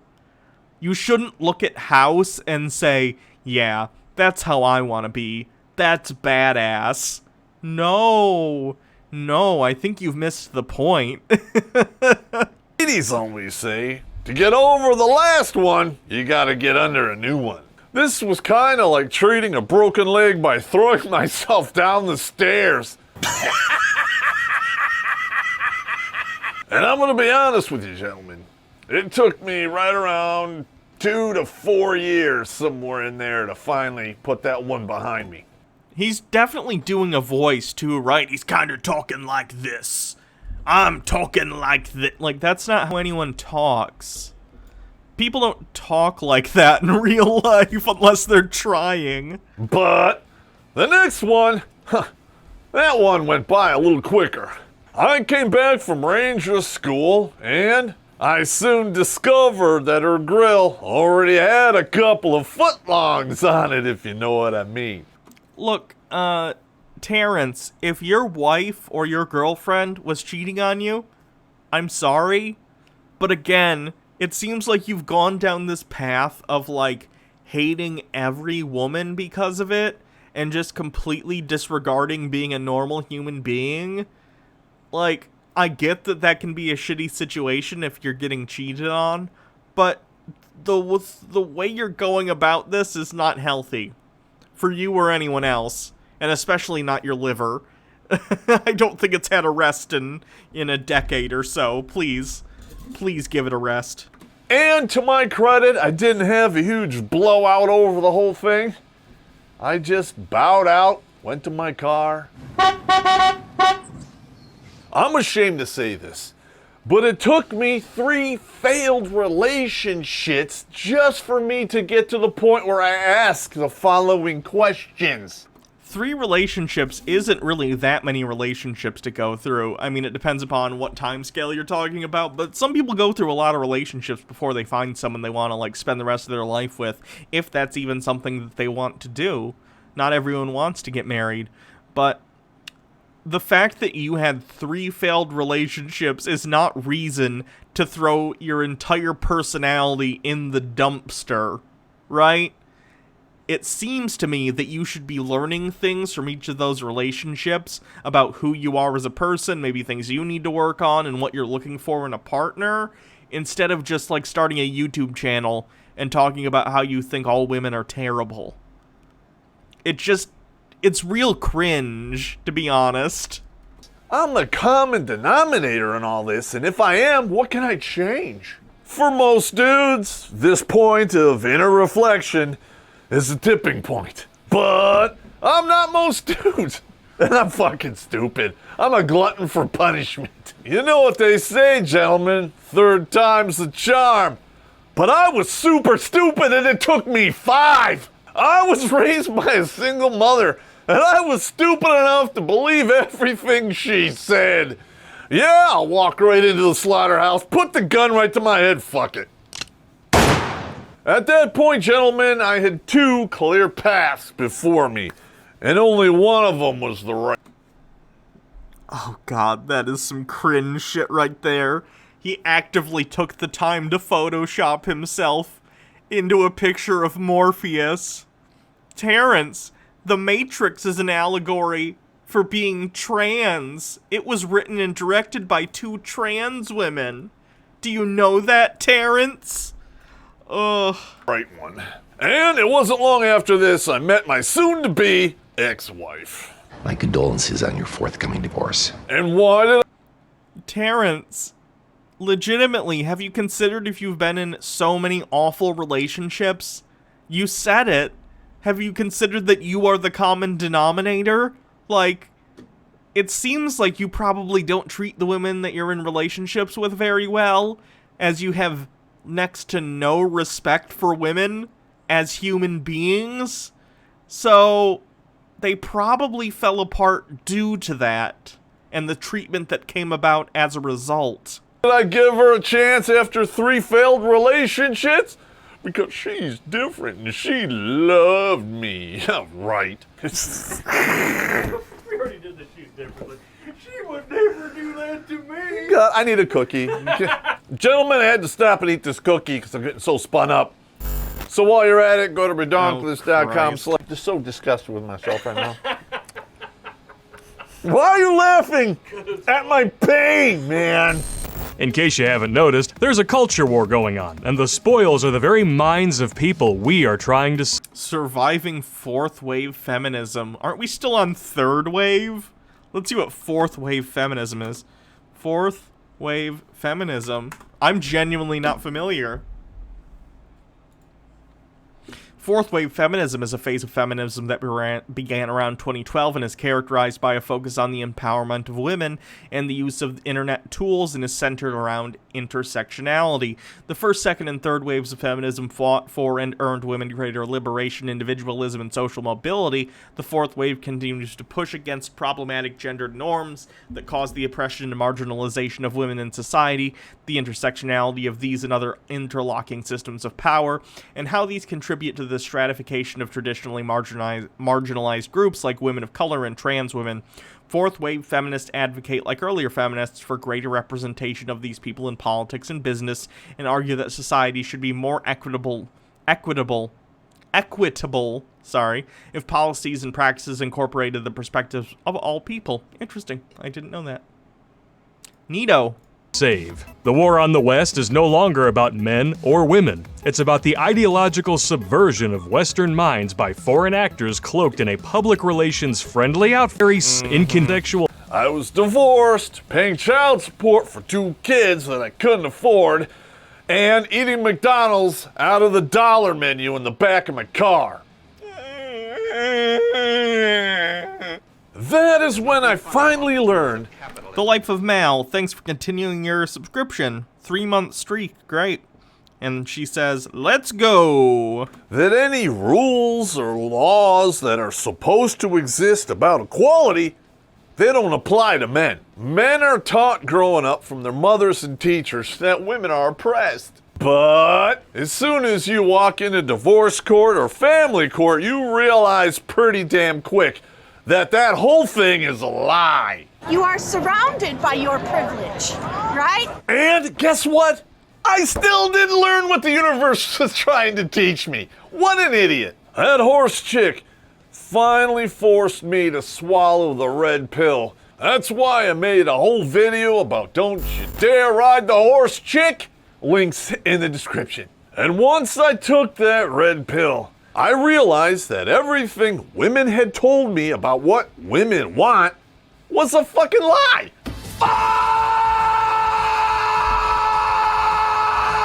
Can you get into that more? What you think women have told you women want versus what you believe they actually want? I realized that our society and civilization as a whole hates our guts. No, not particularly. And why is there a photo of Harvey Weinstein in here? Someone who is a convicted, like, sexual assaulter? Are you fucking kidding me? Do you have any idea of how monumental that is? If you don't know, you haven't taken the red pill. In the eyes of our society, men are absolutely, completely expendable. I just gotta say, feminists. Let's see. Men constitute 76% of suicides. Well, this is true. Women actually attempt suicide at a higher rate.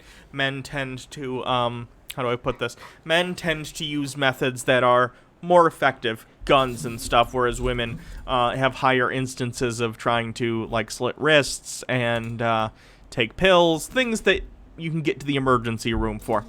Though I don't mean to minimize the impact of suicide that happens on men in our society. Of course, these are issues that we need to talk about. A lot of this has to do with the fact that there aren't as many social safety nets for men, and that's a legitimate thing to bring up.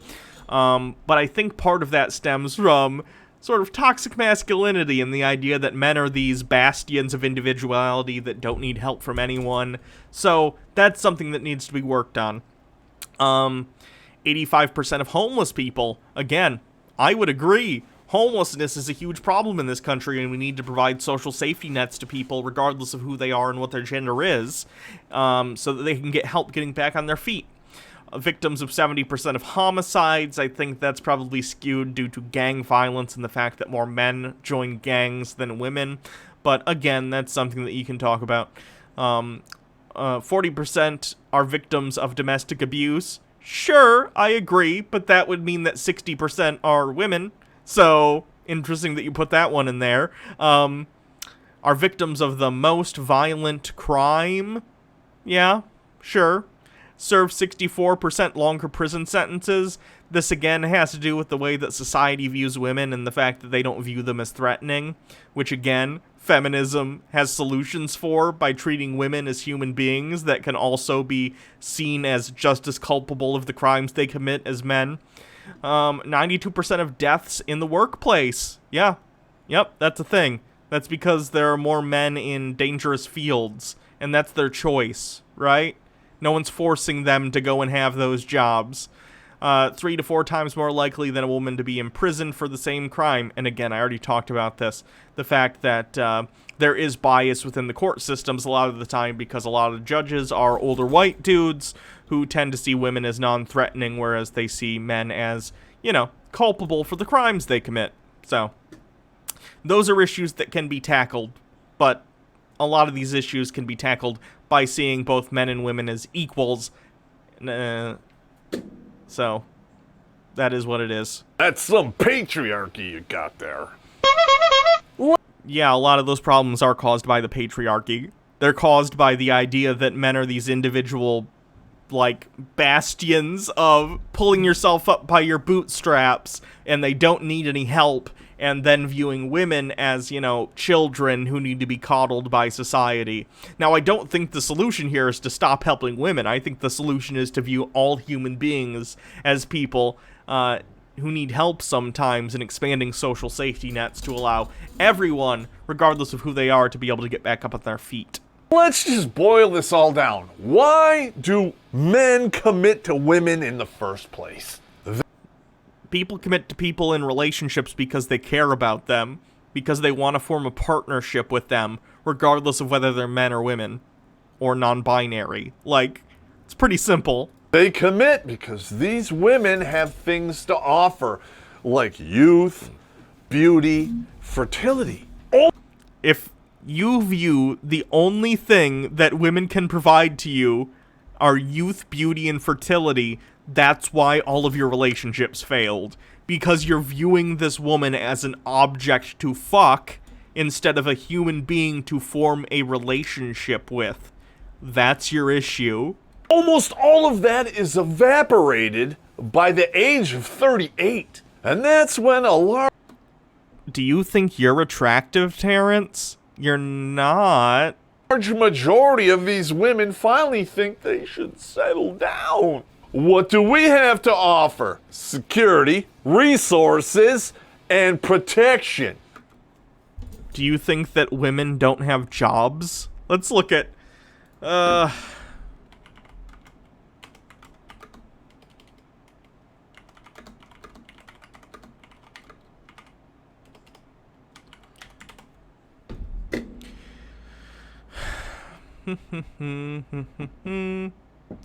Women make up 46.9% of the total labor force. 57.1% of women participate in the labor force compared to 69% of men. So it's a little bit smaller because we do have people who decide to have traditional gender roles where women stay at home. But really, it's not that far off. It's like a 10% difference, a little bit more. So most women can have their own resources. So what are you talking about? And if you need to talk about protection, women can buy guns. I don't think anyone who's gotten the choice between marrying someone for protection who they don't care about and getting a gun, I don't think any of those people have decided not to get a gun.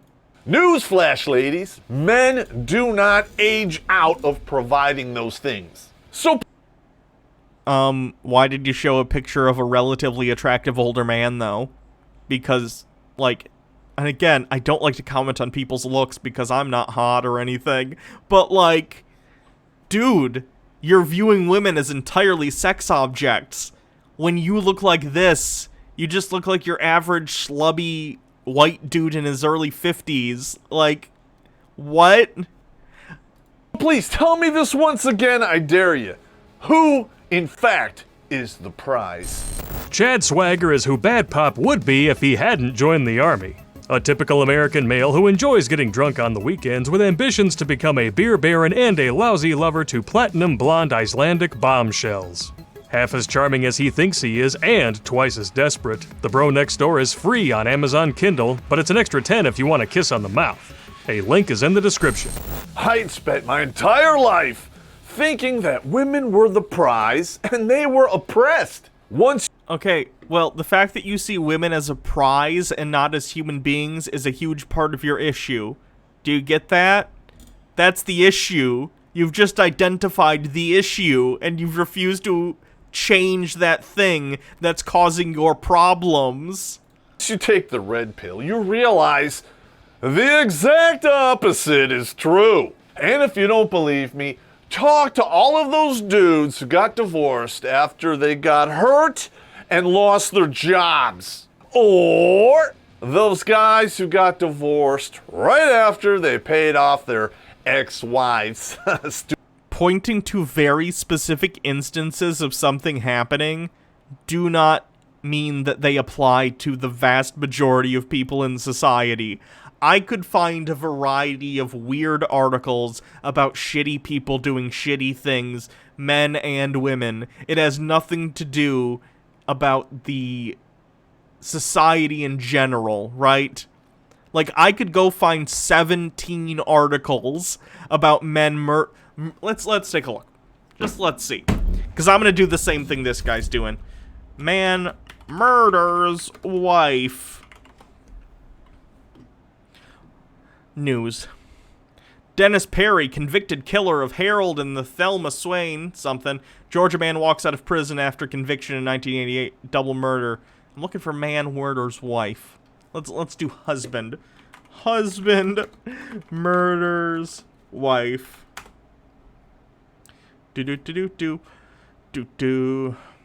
Man given 4 life sentences for 2016 murder of wife. Imagine if I put this up on screen and said, see, all men are gonna murder their wives. Like, it makes no sense. Why would I apply this one person scenario to every single person of the same gender? That's what he's doing here. Shitty people exist. Murderers exist. Sociopaths exist who are going to use people for their money. It has nothing to do with whether they're men or women. Student loans. I know what the ladies out there are saying. That's not my feminism. Men and women are equal. I dare you to explain all of the double standards out there between men and women. I'm talking about women doing 1/3 the time for the same crime. Again, I explained this earlier. It has to do with the fact that the judicial system is full of a lot of older, white, male judges who view women as not being capable of the same level of culpability as their male counterparts. This is an issue of feminism, right? You want to get men and women on an equal playing field in terms of stuff like this. So yes, there's your answer. Thank you to NLid for 1,000 bits. I appreciate that. Been a fan since the Bible Reloaded days. Keep up the good work. Glad I could finally catch a stream. I'm glad you could too. Thank you very much for the bits. I appreciate it. As a man, I'm talking about women filing 80% of the divorces and winning 85% of child custody. Again, the child custody thing has to do with, again, these things being decided in court, and the fact that courts will usually see women as inherently caregivers as opposed to equal parents. Again, feminism can solve those issues by making people see men and women as just human beings with an equal partnership.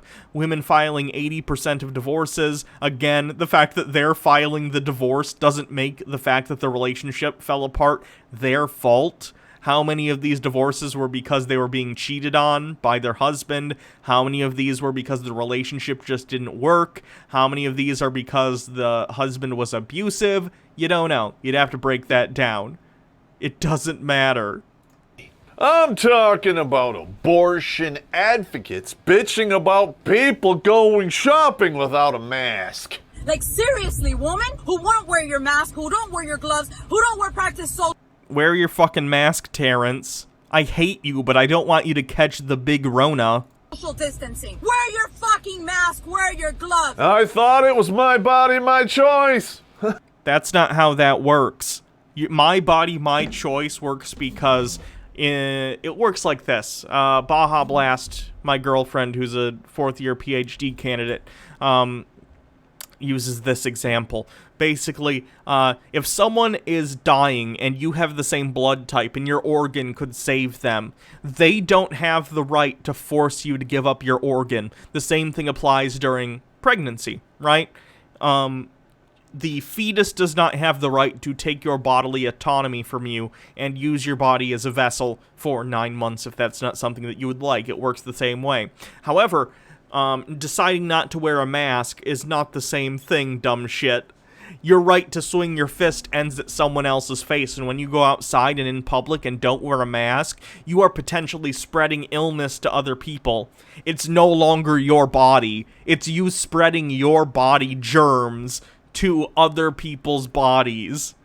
Like, this could not be more blatantly obvious, but these dumb fucks keep being like, oh, but I thought it was my body, my choice. No, it's not about your body. If you want to stay home and not wear a mask, I don't give a fuck. Why would you? You'd be home alone. But the second you go into public and you are going to get other people sick, that does fucking matter. It's a mask. It's a piece of cloth. Wear it. What changed, ladies? Pop, now there's actually lives at stake. Why don't you say that again real slow, because sometimes stupid doesn't stick on the first pass. Jesus Christ, I just explained the difference. Thank you, Shamrockstar, for the 3 bits. Abortion is the sliding scale for what's in store for men down the line. The whole... What? The whole argument for abortion used to be safe, legal, and rare. Now it's on-demand, taxpayer-funded up until birth. Gee, I wonder what followed that exact same trajectory. No-fault divorce. You used to have a reason to get divorced. Now... No-fault divorce is a good thing. If people don't want to be in a relationship, if one person doesn't want to be in a relationship, they should not be forced to be in a marriage with someone.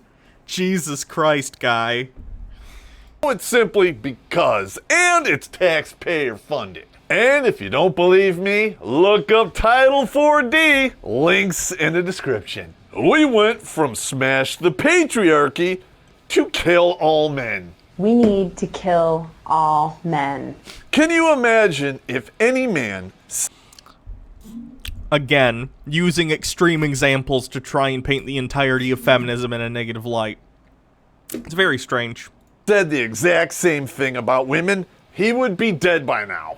he would be paraded on social media in front of the world as the shining example As of Compu toxic says, he's upset because he masculinity. can't entrap Isn't a girl it because that's the amazing only that way we he can have a never hear about relationship. toxic True. femininity? I'm just asking for a friend. No. If you can find examples of how women are using femininity to be toxic, by all means, talk about it. That's what toxic masculinity is. It's not saying that all men are toxic. It's saying that there are certain behaviors that certain men engage in related to their masculinity and their ego, which is often tied to masculinity, that are toxic to not only themselves but those around them. We can't talk about any of that. We have to make men feel ashamed for being men. Especially if... That's not what toxic masculinity is, friendo. Maybe look it up sometime. If you're a white cis male, like whatever the fuck that is. Ironically... It means you're a white guy. It means you're cis, meaning that you identify with the gender assigned to you at birth, and you're a male, meaning you're a man. These are the same people who will look you in the face and tell you that race and sex are social constructs. Something about sex Gender is a social construct.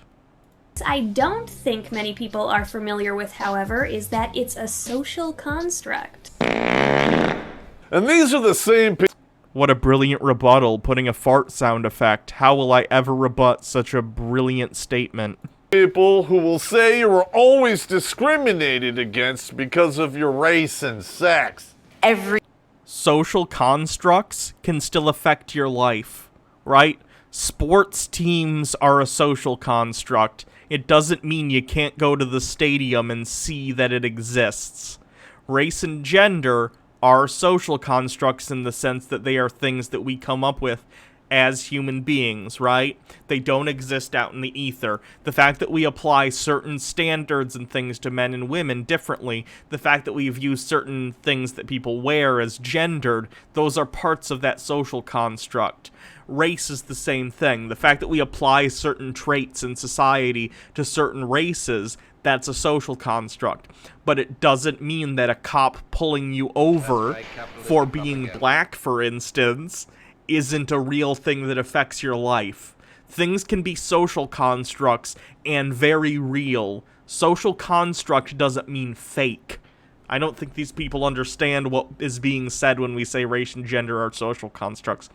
Labyrinth Biker, thank you for following.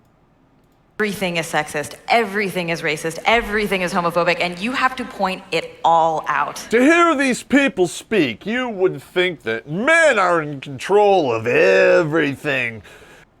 They are in control of most things, at least in the West, and it's even worse in other places in the world, but yeah, that is more or less the point.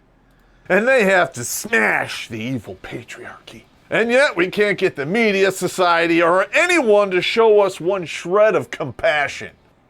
You can have compassion on an individual basis because you're human beings, but you don't get compassion when you whine about the fact that things are getting more equal. It's like you're mad you're not supremely in charge anymore, even though you still have the majority of the power, and you're mad about it and you want people to care that you're mad about it. No. If it got to the point where men were underrepresented in places of power, then you can ask people to feel bad for you, because that would be, again, an unbalanced scale in terms of your ability to be represented in society, but we're not even close to that. We just aren't. So no one cares if you're like, I'm misrepresented. No, you're not. No, you're not. Nope, you're not. More men die of testicular cancer. Who cares? Yeah? Yep. Yep. More men get prostate cancer. Fuck. Because most men are cis, and cis men and trans women are the only people who have prostates and testicles. Do I need to say that? I think everyone kind of understands. Fuck them. The male suicide rate puts the female suicide rate to shame. Again, as I've mentioned, the suicide attempt rate is almost on parity with women being a little bit higher. It's just that men use more definitive means, like guns, to carry out their attempts. So their success rate is higher. Both are an issue, and we should be providing networks of help for people who feel so desperate that they want to end their own lives. But, like, this is just an issue of not getting men who are suicidal guns, basically. That would be a gun control issue, and I have a feeling this guy isn't in favor of that. Who cares? So what? You know that patriarchy you've been talking about, ladies? I'm not seeing it. I didn't see it. Okay. I'd imagine you don't see a lot of things because you're drunk all the time. That doesn't mean your perceptions are accurate. Before or after I took off the rose-tinted glasses. I got a challenge for you out there, you ladies and gentlemen. Why don't we have prostate cancer awareness, though? It's a big it's as big as an issue as breast cancer. I think we do. Isn't that what No Shave November is all about? It's about doing, like, outreach and talking about, like, male-specific cancers. Pretty sure. Let me look. No Shave November.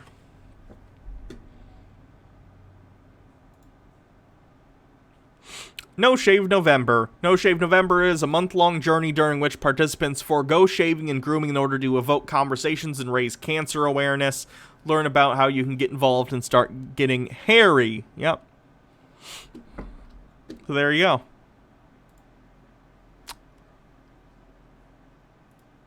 And in terms of breast cancer awareness, a lot of that's a scam. Like the pink ribbons and stuff, that's like a non-profit that makes money on it, so just for the record. Spoons, find me a public fundraiser for prostate cancer. Oh, Devious Chillster with 25 bits says, also, if he's wondering why people don't care enough about prostate testicular cancer more, it's kind of a patriarchy thing too.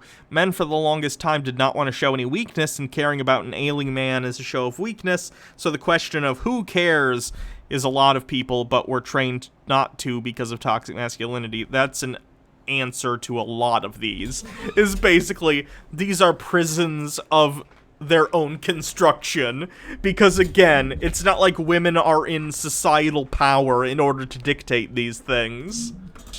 Meanwhile, 1 month a year, I get my pizza in a pink box because of titties. Again, that has to do with, like, the Susan G. Komen or whatever foundation, although this is the National Breast Cancer Foundation. All the pink stuff, for those of you who don't know, is a scam. Like, breast cancer research and stuff is great, but the companies that do, like, the pink stuff, they don't give money to cancer research. They give money to themselves to do awareness campaigns. They are very specifically a breast cancer awareness foundation, and I think everyone's aware of it at this point. It's just a foundation that exists to perpetuate their own pocketbooks. So, if you're going to give to a breast cancer charity, make sure it's one that does research, and not just one that, you know, licenses their logo out to people to put pink on their boxes. Now listen, I'm not telling you I don't like titties. In fact, I love titties more than a rational man should, and I certainly don't want them to get cancer. But you see how all of this logic falls apart when you start asking basic questions. And then you wonder why once you take the red... Because there are answers to these questions that you're not going to accept, despite the fact that they're based in reality. You just want to concern troll because you're mad at women because you went and had a bunch of failed relationships. Pill, you're so pissed off.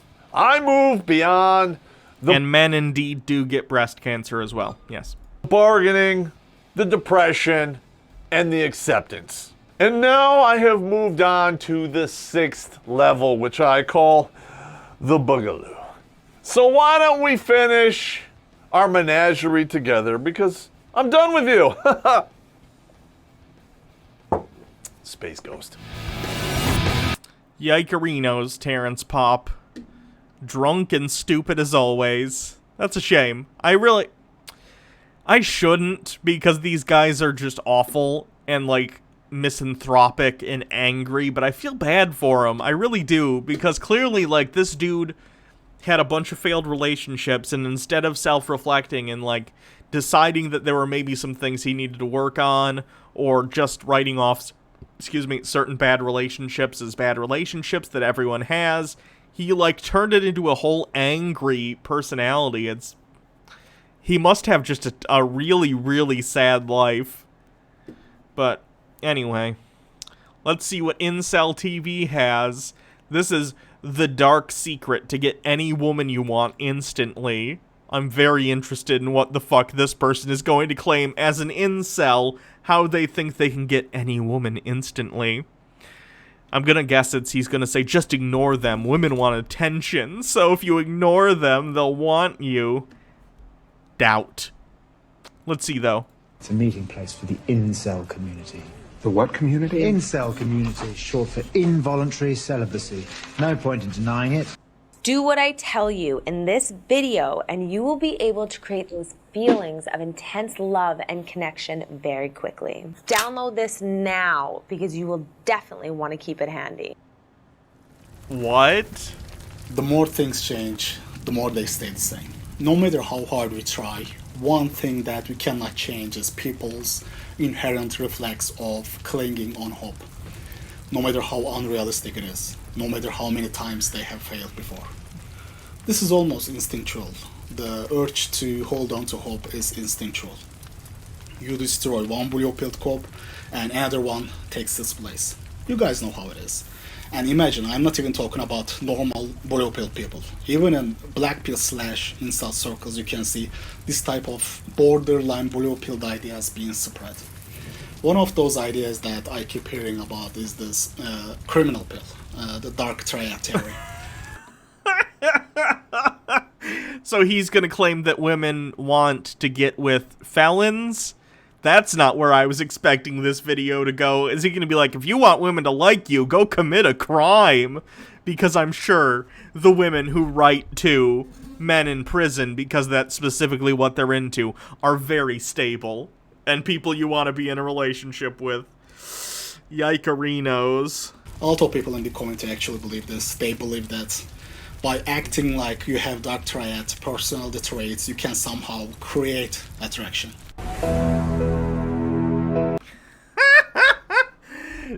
No, don't. Ted Bundy, people were attracted to him because he was an attractive guy for his era, and he was, like, charismatic. He was a psychopath. Psychopaths are often incredibly charismatic. Or, sorry, sociopath.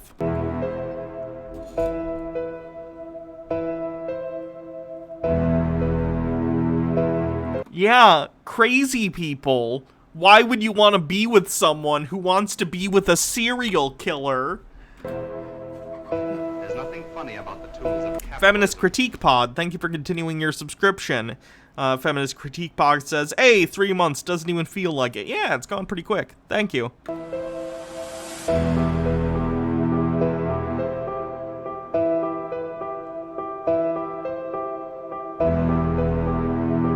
Narcissism, Machiavellianism, and psychopathy.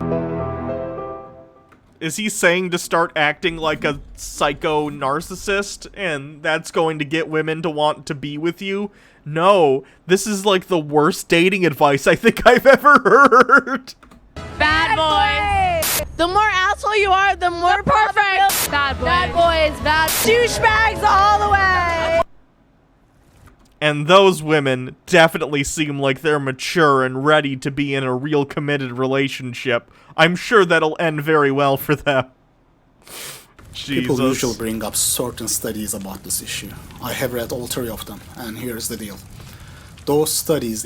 They were also definitely drunk as shit, yes. Either don't take looks into consideration at all, or even when they do, they hold it constant. Their focus isn't how much difference the dark triad theory can make between an ugly and a good-looking person. In one of them, there is no mentioning of physicality at all, and in other 2, they hold looks as constant.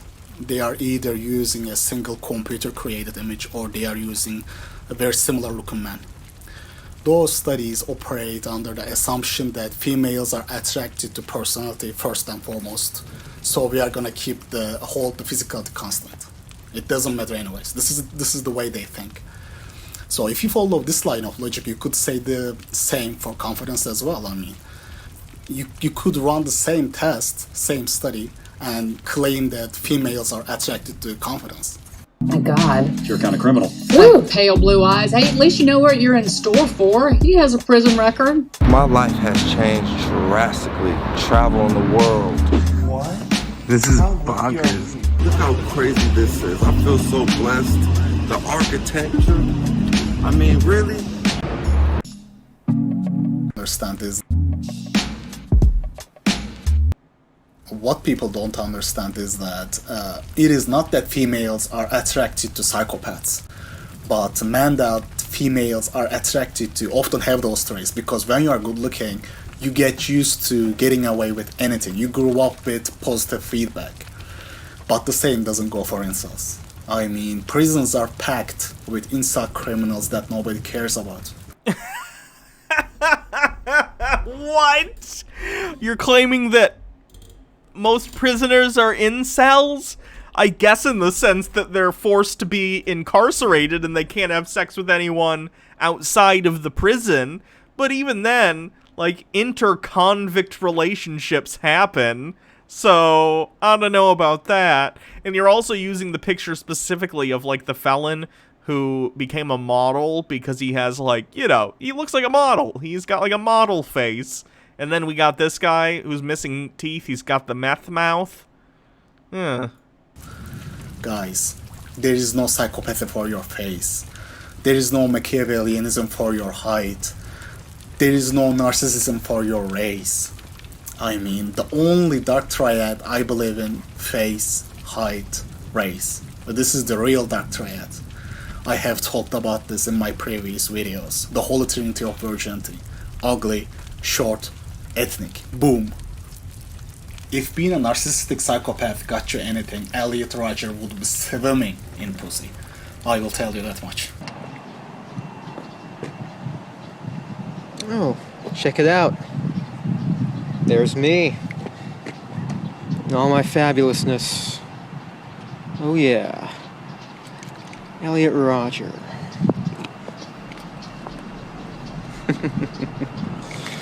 I am so awesome. I don't know why you girls aren't attracted to me, but I will punish you all for it. It's an injustice, a crime, because I don't know what you don't see in me. I'm the perfect guy. Oh god, he's like a real-life Dennis Reynolds. He's like a psycho. Oh no. When incels bring up Ted Bundy, they miss the point. Not only he was good looking, but he also wasn't acting like a psychopath when he was approaching his victim. He wasn't going up to them and say, hey, I am gonna murder you. He was actually trying to hide the fact that he was a cold-blooded psychopath. I mean, you look at him and you look at Elliot, the difference is day and night. I mean, Ted had much more masculine face, better eye area, better facial harmony. I mean, Ted Bundy, and again, I can't believe we're fucking do this. I forgot who Elliot Rodgers is. Let's Elliot Rodgers. I'm gonna have to look this up. On the evening of May 23rd, 2014, Elliot Rodger killed 6 people and injured 14 others by gunshot stabbing and vehicle ramming in Isla Vista, California, near the campus of University of California, Santa Barbara, and then killed himself. Rodger stabbed 3 men to death in his apartment, apparently one by one on their arrival. About 3 hours later, he drove to a sorority house and after failing to get inside, shot 3 women outside, two of whom died. He next drove past a nearby deli and shot to death a male student. Okay, so he is like a mass murderer. He had a spree killing. Gotcha. I can't believe we're going to talk about this, but here we go. If we're talking about of attractiveness of murderers, I guess, Ted Bundy looks conventionally attractive for his day, and so does this guy. They're just in very different eras, right? This guy looks like your typical Instagram, like, pretty boy. He looks like a, you know, an older attractive gentlemen. They're both monsters, which makes them incredibly unattractive. But I'm just saying, if we're talking about like societal standards, the fact that he's calling Elliot Rodger like ugly, not really. He looks like your typical Instagram guy. Better brokerage, better height, better frame. I mean, better everything, really. So please, guys, please stop with this cop. So many times I hear shit like, if he was running bad boy game, he would have gotten some girls. Oh, you are black. Just thug mix, bro. Just commit crimes, bro. You know, this is borderline blue pill. I mean, I could concede that if it came down... It's fucking psychotic. I don't think it's any kind of pill. I think it's just nuts. ...to choosing between two chats, two similarly good-looking men, then yes, females will take the bad boy. But for that to happen, you gotta be good-looking to begin with. And like I said, this... Didn't you just cite studies that said that women didn't put men's looks first? Or even have them on, like, their top 5 list of things that were most important in looking for a partner? Why are you so obsessed with how men look? Very strange. This urge to hold on to hope, even if it is blue-pilled, even if it is delusional, is so strong in humans. Like, it is an uphill battle to fight this. This is why you see YouTube is filled with this type of PUA stuff. Even smaller PUA channels have bigger audience than the biggest black pill channels like Face and LMS. It is crazy. I mean, I also love how they are always using the clickbait, hyperbole titles. Do this and never get rejected. Hyperbole, not hyperbole. Rejected again. The dark secret to make any woman fall in love with you. These secrets are so deep, so dark, even they haven't figured them out yet. So it's fairly common knowledge that confidence is attractive to women. But what if I were to make the controversial claim that cockiness or even arrogance is actually a better approach when meeting someone? So let's say you go in and you assume, you know, that you're attractive and the girl's probably attracted to you. Well, she has a couple options. Option 1 is to accept it, in which case good things will happen. Option number 2 is to test it. She'll give you shit tests or assert her frame or something like that. But in that sort of frame battle, you're going to get to show that you're amazing. You're going to get to step up and show your true character and show how you can perform under pressure, which is itself a very, very attractive quality. Anyone who talks about, like, flirting or relationships like this, it's just so foreign to me. Just be a human being. Just be yourself. Why do you need to be coached through talking to another human being? And eventually, if your frame prevails, again, good things can happen. So while you are potentially, by being cocky, by being arrogant, instigating a frame battle, if you have to assume that, you are fucking done. If you have to assume that you are attractive, you are fucking done. It is already over. I mean, if you ever find yourself in a situation where you are gonna approach some female and you are like, okay, I'm gonna assume I'm attractive, just go home. Incel TV, you're doing exactly what they're telling you not to do. You're psyching yourself up and being so self-conscious about the way you perceive yourself to look that you're not focusing on the fact that you're just a human being trying to talk to another person. That's the issue. All you incel types have this same problem. There are a myriad of other problems too, often involving attitudes towards women. But like, incels focus so much on their looks that they fail to recognize that the issue that they're having with women most of the time probably has nothing to do with the way they look. It probably has to do with how you're coming across, your ability to be somewhat confident. You don't need to be, you know, the most confident person in the world. In fact, being a little shy and messing up sometimes can be quite, you know, affable and, you know, it can be endearing. But the issue is not your looks. It's probably the fact that you have pretty negative views of women. You might not have the most interesting personality in the way you come across, which again is unfortunate. Some people are just socially awkward and it's something to work on. But like, you should just be able to talk to someone like a normal human being. If you're spending the whole time worrying about how you look and whether or not the person finds you attractive, like, you're not going to get anywhere. You're just going to come off nervous and like a weirdo. Home, bro. It is done deal already. Ugly man following that PUA garbage end up like this. What do you do for a living?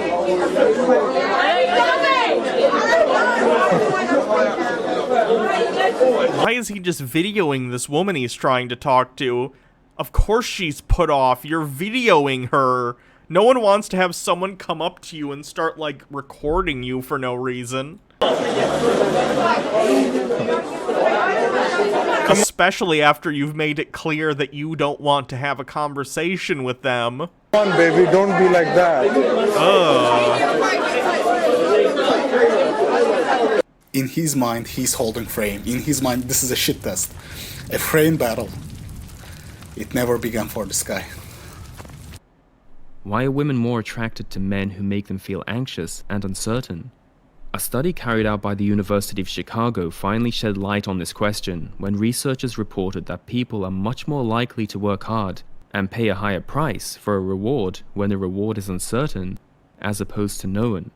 The researchers in the study noted that people are often pushed harder by the fantasy of winning big, in much the same way that people are enthralled by the prospect of winning the lottery. Human beings are driven by hope and the knowledge that it's possible to get what we want, even if the odds are stacked against us. And this clip shows why it is a losing battle to fight against PUAs and dating coaches, because they are selling hope. I mean, no matter how much you try to show these guys the truth, they don't want to see it.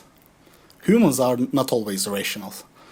When you buy a lottery ticket, the expected return from that ticket is lower than the price, but you still buy it, just because the ticket is cheap. But people are scared of making better investments that have bigger initial cost. Black pill is just like that. It is a better investment for your dignity, for your self-respect, but it also comes with a higher price tag. And my advice to you guys, stay true. Stay true to black pill. Don't be a free agent in life. Let the black pill guide you. Ugh. How gross. No, please don't. Please do not. It's not good for you. None of this, like, incel stuff is gonna make you a better person. It's not gonna make you more attractive to women. It's not going to help you cope with the fact that you're single. It's just gonna make you miserable and think that your, like, issues with women have to do with the way you look as opposed to who you are as a person. In the chat, I'm linking my YouTube channel. Here it is, if you haven't seen it before. I'm sure, I know, you're sick of hearing me talk about it. But, if you haven't already, check it out, subscribe. I'm trying to get to 1,000 subscribers so I can monetize the channel. I'm only a little under 250 away. Like 224 away from my goal, so check it out. What exactly is the black pill? It's an extreme version of the red pill that believes that it's hopeless for certain people who are unattractive to get with women and that they should just basically end themselves in Minecraft. Seriously, that's what black pill is. So, what else we got? Black Pigeon Speaks, Better Bachelor. We have Sargon. Let's do Better Bachelor.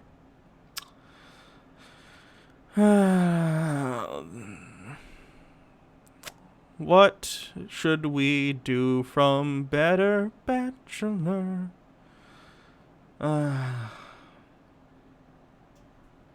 There's nothing funny about the tools of capitalism. Sargon on COVID? Okay, we can do the Sargon one. Let me guess, he's gonna say the COVID lockdown didn't work, therefore we should just not bother. No, the issue is that once you loosen restrictions, it starts to come back, which is why we want to keep these things going until a vaccine can be widely distributed. At the beginning of March this year, when Italy went into a nationwide lockdown, I think the first country to do it, because... Let's take a look, hold on. Italy, COVID cases. They have successfully flattened the curve. See? It's still flat. There's not an uptick yet. Whereas the US, it is coming back because we half-assed closed down and most people didn't even take it seriously. Because of the massive coronavirus outbreak in northern Italy due to Chinese workers working in Italian factories and bringing the virus with them to that country. You don't have evidence that that's the case. There's a myriad of places that this could have come from. Come on, Sargon. It was predicted at the time. Of course he has to blame it on immigrants, though. Because of course he has to scaremonger. Jesus. That this would be unsustainable and ineffective. This wouldn't prevent the spread of the virus, and it would do significant damage to the Italian economy. This doesn't appear to have been wrong. It is, though. See how this is, like, flattened? The curve is flattened for them. They've successfully gotten the cases to stop going up. Do you see that, Sargon? Do you see how that works? Whereas in the U.S., hold on. U.S. COVID cases. Whereas here in the U.S., the opposite is happening, and because we're not locking down, and because specific governors of specific states are even banning counties from making people social distance and wear masks, our numbers keep going up and up and up and higher every day, and the same thing is happening to the deaths. Sargon, come on, man. And the modelling upon which the coronavirus death predictions were made by a chap with a history of patchy record of modelling pandemics. Let's see what the actual death toll is in the UK. UK COVID deaths. I don't know what the lockdown's been like in the UK, for the record. 45,000 deaths with only 248,000 confirmed cases. Oof, that's a pretty bad death rate. Yikerinos. Feminist Critique Pod with 25 bits. Simple math and common sense were never Sargon's strong suit. Yeah, I know. He predicted 50. It's not that it's not his strong suit, it's that he has a political motive. He's entirely politically motivated to try and push right-wing talking points, all the while claiming that I'm not right-wing, I'm a classical liberal. No, Sargon, you're not. You're a conservative, and you're a fascist at worst, so let's not try and say that you're a fucking classical liberal, whatever the hell that means. 1,000 deaths. And in the UK, he predicted 500,000 deaths. And in the UK, we've yet to reach 50,000. You're pretty close. You're at 45,000. That's deaths. Let me see new cases. Oh, they've also gotten their curve down. That's good. Good for them. So they have successfully flattened the curve, which is why the deaths are as low as they have been, Sargon.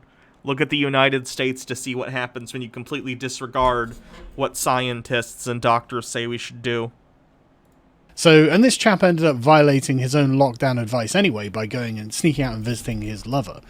Apollo 8192 says, Hannah, no, we talked about the Sargon voice. Bad Hannah. So, I'm hearing that you want me to do the Sargon voice more? Great. I will do the Sargon voice.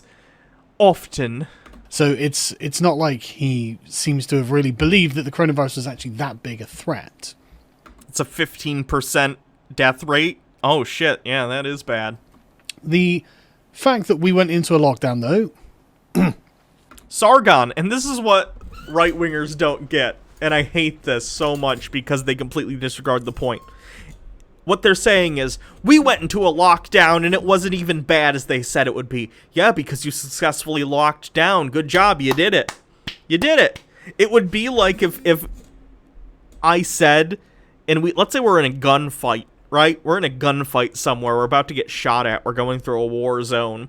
And I say, put on this bulletproof vest or else you'll die. And then you put on the bulletproof vest in this metaphor being going into lockdown, wearing masks, social distancing, all the precautions that are being taken. And then we walk through the war zone, and a couple bullets do ping, ping, ping, stop. It hurts, but, you know, you stop the bullets from actually penetrating you. And then when we get to the chopper or whatever, wherever we're being extracted, you go, I didn't even die. Why did you say it was going to be so bad? Like, that's what the vest was for, dumb shit. That's why the precautions were taken, so we could mitigate the danger involved. Like, we successfully did it. Hooray, good for the UK. In the US, we haven't, which is why things continue to get worse. Here, comes a hot person with 100 bits. Thank you very much. This is what's going to annoy me, too. If we ever successfully figure out a way to curb the disaster that is climate change, whether it be through some new process to try and remove some of the carbons from the atmosphere, whatever, or if we just reduce our carbon footprint enough that we mitigate the damage and we don't die out, I guarantee conservatives are going to be like, why did you make such a big deal out of this? It's like, well, because we needed to take extreme measures to keep it from killing us. So if we do succeed, I guarantee there will be right-wingers, whatever that means in the future, saying like, oh, see, we didn't even die. We took all these measures and it was fine. Like, yeah, we needed to make a big deal out of it so we would take the measures. Stupid. These people are idiots, legitimately. But in April, Britain followed that professor's advice, his models that predicted 500,000 deaths, and we basically destroyed the economy, according to government statistics, worse than the 2008 recession. By Sargon, in order to keep people from dying. Yeah, Sargon, I know you're a millionaire. Let's check his net worth today. We've checked it before, but let's check.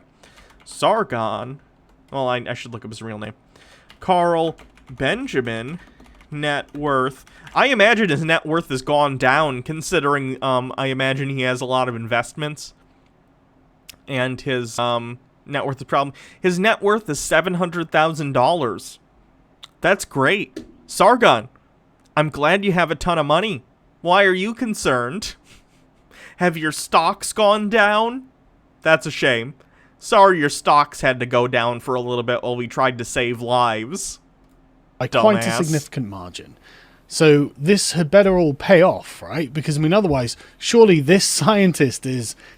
We already looked at this, Sargon. That's the US. UK COVID deaths, new cases, it's gone down. And the deaths are flat. Success, Sargon. Success. Discredited forever in his modelling. I mean, why would we take this guy seriously if this didn't work? Well, by April, the data was suggesting that actually lockdown isn't saving any lives, as reported by the Wall Street Journal. And this... Again, in the US, that's because there are still tons of idiots not taking the lockdown seriously. In order for it to work, people have to wear masks and stay inside when they don't have to. We never had an official lockdown in the US. Not nationally. So... all around the country in various places, we had people going out to bars. We had people not wearing masks, not social distancing. That's why the US has failed where other countries have succeeded. Like the country in which you live, Sargon. Carried on into May when another study found... Not live, are from. I believe you do live in the States, sorry. Lockdown was in fact ineffective. It wasn't preventing the spread of the virus. The thing that actually they advised would prevent the spread of the virus was ending mass public gatherings, such as concerts, protests, rallies, anything of that nature. Any small-scale thing, going into shops and using services, that's fine. Not fine, but people need to go get groceries sometimes, so it's fine as long as you're social distancing and wearing a mask. But again, a lot of places, there are just these right-wing idiots who are refusing to wear a mask. Like, do you get it, Sargon? That's why the US is failing to contain this. But these mass, like, shoulder-to-shoulder rallies and gatherings, these are the problem. Sweden decided not to lock down, and they obviously had a sharper peak more quickly than other Scandinavian countries. But as one expert says, well, they're just going to be hit as badly when they lift the lockdown. Because ultimately, this was really not... Again, not necessarily if you keep this going until the vaccine, which, by the way, they've already developed what they think could be an effective vaccine. And the US bought 100 million doses or something like that. And hopefully it'll be deployed soon. And once that happens, you won't need to worry as much if it gets into much of the population. Herd immunity could start kicking in and helping people out. About preventing the spread of the virus. All of the kind of government propaganda that we saw is, control the virus, save the NHS, flatten the curve. What this is just to say, look, don't get infected too quickly. You can't... Yes! Sargon! If the hospitals are overwhelmed, as we've seen in certain places in the United States, like Texas, then even more people die because you can't admit people to the hospital. We're not saying people aren't going to get sick, but it's going to end up much worse if people get sick and can't go to the hospital. So you space out the sickness over a period of time so that when people do get ill, they can get help at a hospital if they need a respirator or something like that. Sargon, do you even know what this was all for? You fucking idiot? Why do you talk about topics that it's clearly you have no idea what's going on? You sound like an absolute tool when you say things like that. Oh, was this just so the hospitals wouldn't get overwhelmed? Yes! Yes! You moron! Can't stop people from being infected with a virus. Not in practical terms, anyway, in general day-to-day life. So they were just worried about the holy NHS being overburdened, where it never came anywhere close. It was because you locked down, you stupid fuck! The bulletproof vest worked! Congrats! Congrats! You don't even live there anymore, so I don't know why you give a fuck. You live here in the States, where we're getting fucked because we haven't done official lockdowns on a national level, and idiots are going places outside because of my freedom, and they're getting people sick. Sargon, stop. Never more than like a third full. And in fact, there seem to have been less people using it than usual because of the concern about coronavirus. He does live in the UK? I thought he moved to California. Carl Benjamin. Home.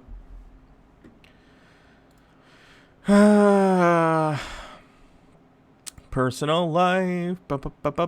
Oh, he does live in the UK. I thought he moved to California for a short while. I guess I'm wrong. Sorry. And the lockdown. So it seems that this has done nothing but delay the inevitable. It seems that the virus has been able to spread through society regardless of the lockdown, and it will still happen.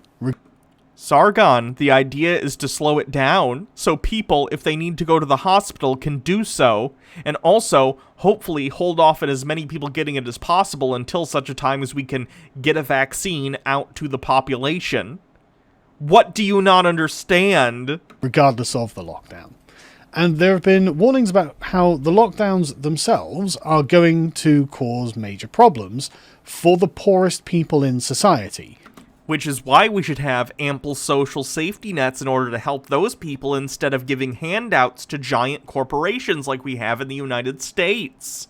For example, UNICEF Chief of Health said that blanket lockdowns imposed in many low and middle income communities are not an effective way to control COVID-19 and could have deadly repercussions. Indiscriminate lockdown measures do not have an optimal effect on the virus.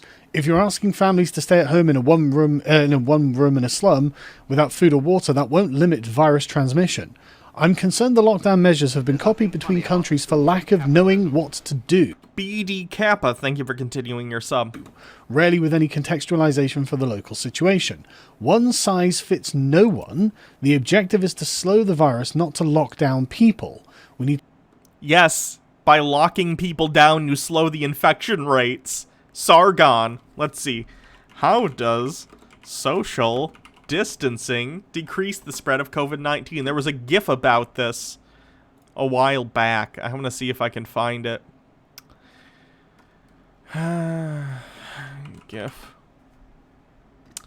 Looking for a GIF. GIF.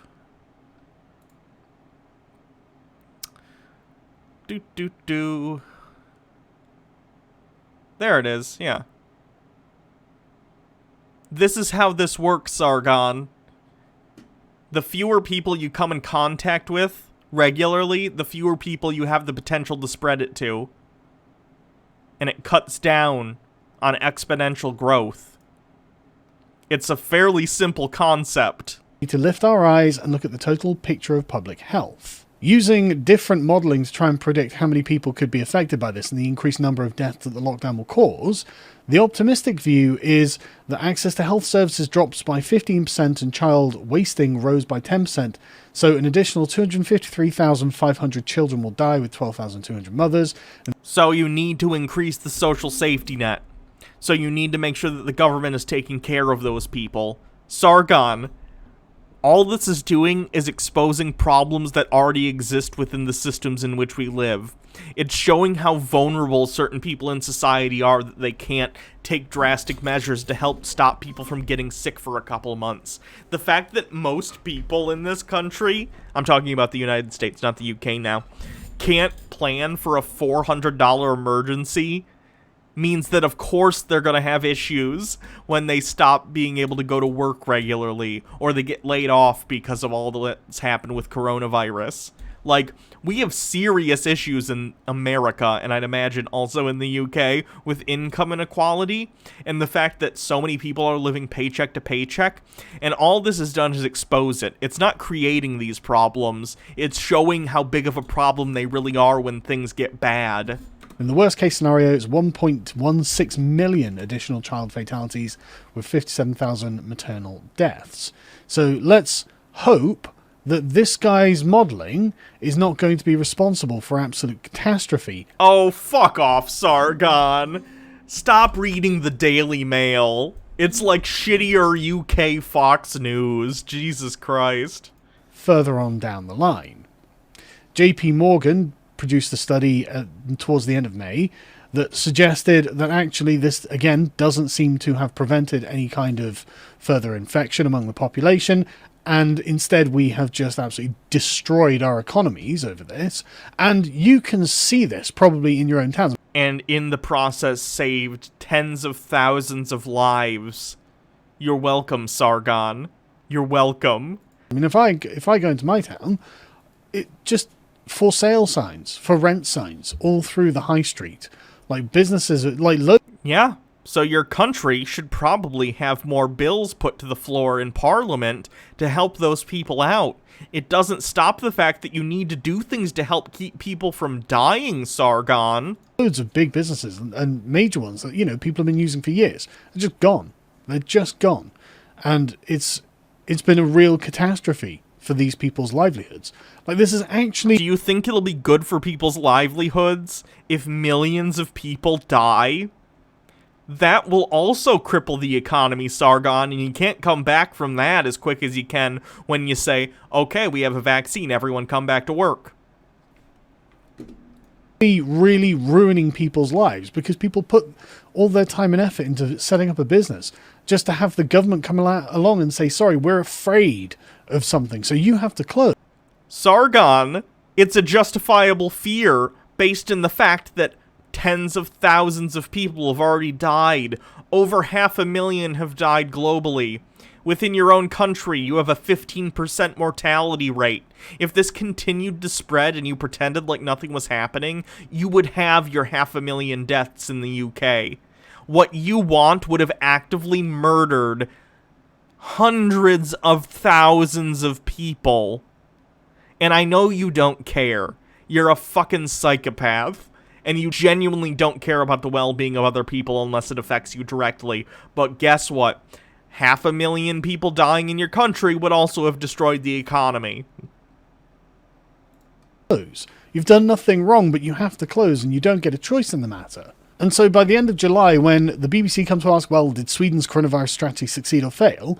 It's hard to say that it didn't succeed, because by the end of July, they had virtually 0 new coronavirus deaths. Let's look at Sweden's population density. Sweden population density.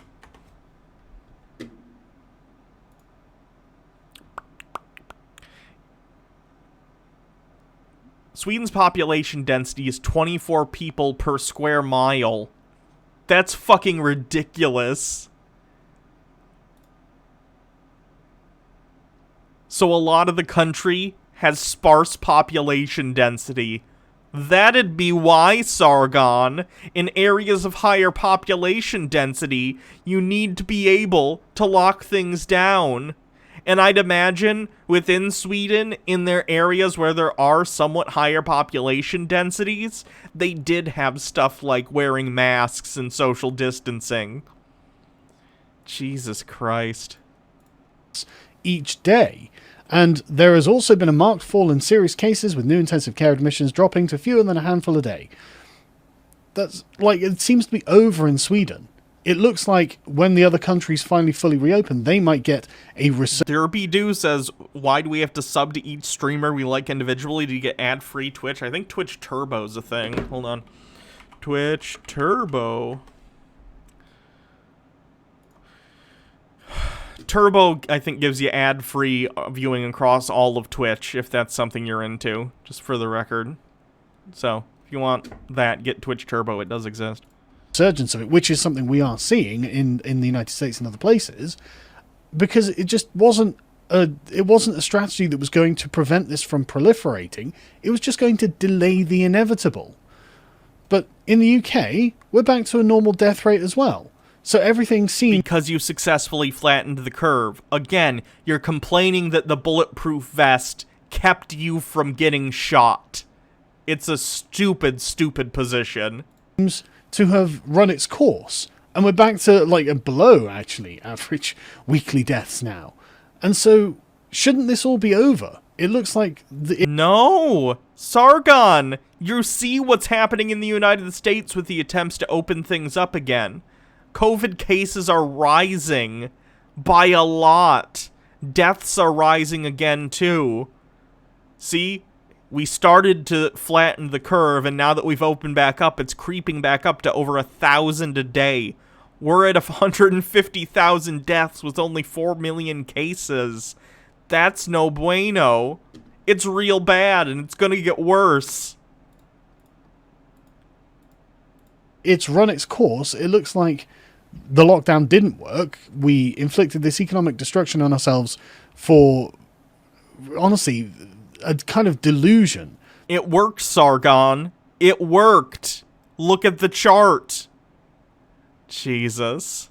That we are in control of things that we are simply not in control of. And again, another study comes out today that says, look, it looks like the lockdowns did nothing to get us to this point. The title of that article literally says disputed U.S. study shows, meaning that even within the title of the article, they're saying that that specific study is being disputed. It looks like it didn't help. And you can compare this with countries that locked down almost immediately. Peru locked down when it had something like 15 confirmed cases. And it was a really strict lockdown, and yet they're currently in the middle of a massive epidemic of it.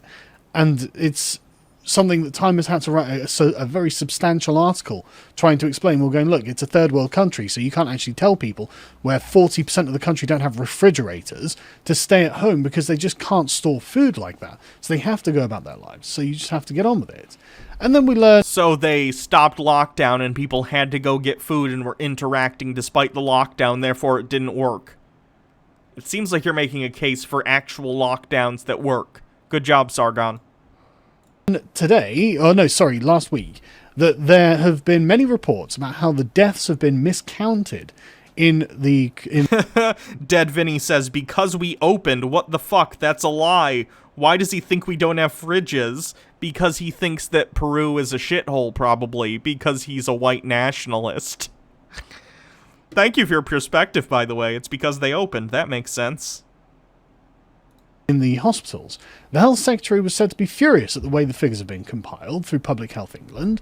It does not put a time limit on its methodology, which means that someone who tested positive for the coronavirus many months ago and died of another suspected cause would be counted as a daily death toll announced by the government. I'm so sick of this lie that there's all these COVID deaths that aren't actually COVID deaths. COVID deaths are being underreported, not overreported. We can look at death tolls and average death rates this year versus last year before COVID, and they're much higher this year, even accounting for what we consider COVID deaths, meaning there are probably a bunch of deaths happening that aren't being counted as COVID deaths, specifically because testing is in such short supply. So it probably wasn't even as bad as it was claimed to be by the data. So we've returned to our normal deaths. The lockdown doesn't seem to have worked. It worked, Sargon. What don't you get? You did the lockdown. You flattened the curve. Good. What? It appears that essentially the pandemic is over, and the number... No, it's not. Oh my god. In Europe, it's been put mostly under control due to the extensive and thorough lockdown policies. In the US, it's still going like crazy. It's the reason that the EU is banning people from the US from entering the EU, and Canada does the same. Locking down works, and when you don't, it allows the virus to spread indiscriminately, as we're seeing in the US. Numbers were inflated, so why the hell do I have to now wear a face mask in shops in England? Like, why? So you don't spread the illness to others, Sargon, you dummy. Why am I going to be fined £100 if I'm not wearing this face mask? Sargon, you're almost a millionaire. You have a net worth of $700 million. Then don't wear a mask and get a fine, you rich fuck. Who cares? People already hate you. It's not like it's if you show up in the tabloids like, failed UKIP candidate Carl Benjamin doesn't wear a mask. No shit. Everyone already hates you. It's not like it'll surprise them. What's the justification? The data doesn't seem to support this. Except it does, and you're completely misinterpreting it. What a shock. The science doesn't seem to support this.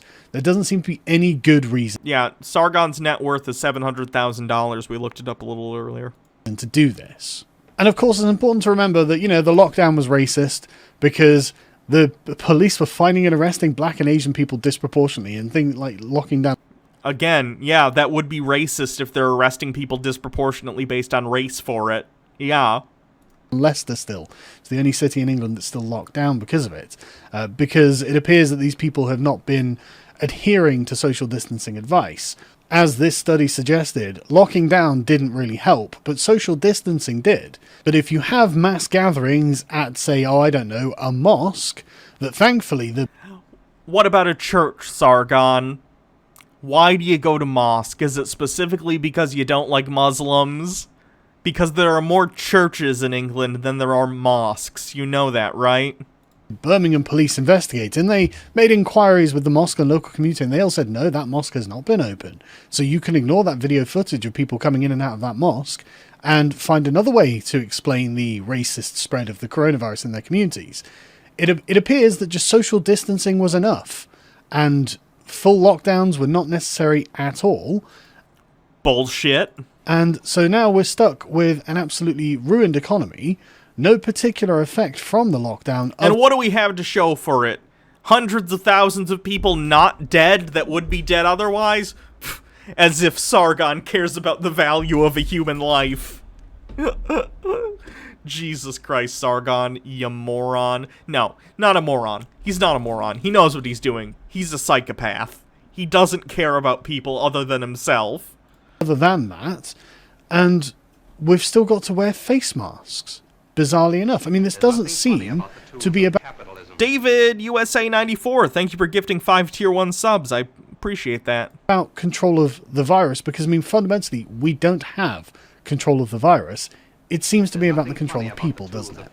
And I really, really find that to be a concerning precedent, man. Oh, shut the fuck up, Sargon. I don't think this can be allowed to happen again. I really don't. I mean, I'm not some guy who's like the holy GDP, but I'm just thinking of the number of businesses I have seen being ruined by this in my own town. Nicto2, thank you for gifting a sub. A case that's replicated in every other town and city across the country and across the world, right? This has been absolutely terrible.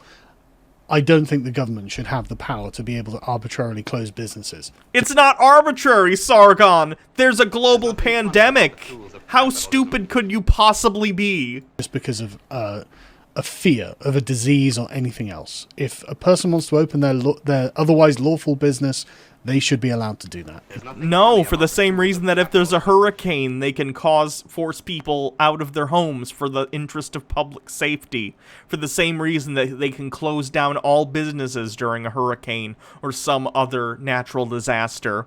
No, Sargon. No. Straight up. No. There's a reason you fucking destroyed UKIP.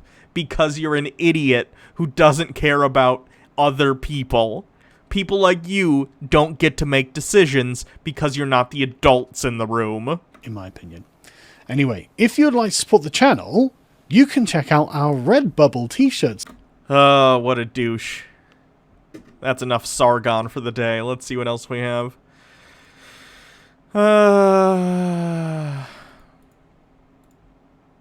What does Sandman have going on? Taking my last red pill. Is feminism population control? Oh boy. Let's see taking my last red pill from Sandman. I'm curious what this is. Hi everyone, Sandman here. This video is brought to you by a donation from Mavis, and here's what he has to say. Hello Sandman, since the shutdown of the bars and cinemas, I needed a new form of entertainment, and donating to your videos is a great substitute. I love to read the comments on videos that you make for me, and yes, I'm a troll, but no, I never lied. Especially the comments on supernatural things, of course.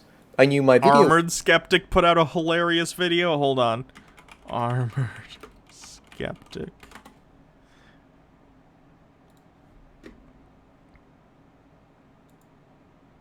Which one? The Atlantis one, or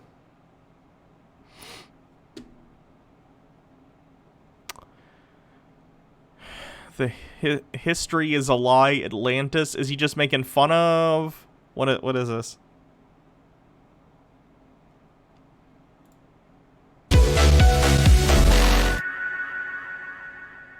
Hello everyone, welcome to another episode of Tinfoil Helmet. Atlantis is a really hard subject. I've actually made fun of videos talking about Atlantis before. Thoth and friends constructed an entire network of temples and structures along this grid fourth dimensionally, and then it needs about 13,000 years of continuous energy flow for it to actually turn on. But I promise you, Atlantis was real.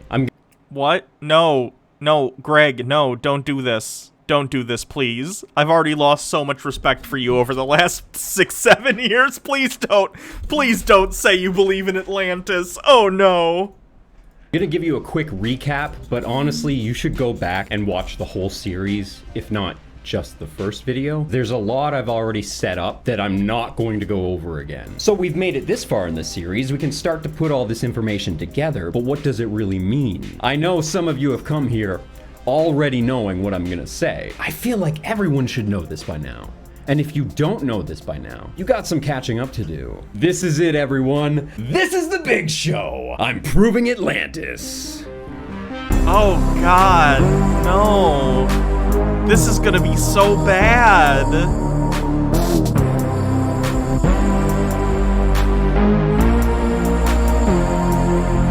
Much skeptic, very logic. But before we get started, I have to thank today's sponsor, Ray. I don't care about your night, sponsor. and I was like, baby, listen to a dozen 25 cringe ad. in a case in a single and no more noise goods and a bunch of fun new stick in the same high. I'm here to go to % off of your purchase. So far in the series, we've established that there's plenty of archaeological evidence from ancient sites. These vids are a bit... Okay. Thank fuck. I don't have to watch it then. That's good. Is Undoomed still a thing? Oh boy.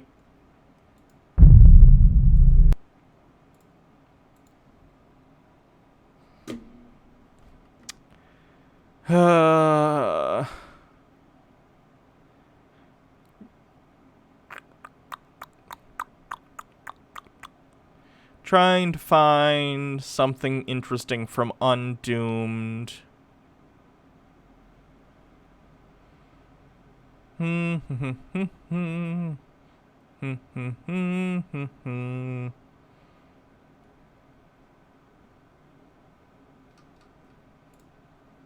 What are some of his most popular videos?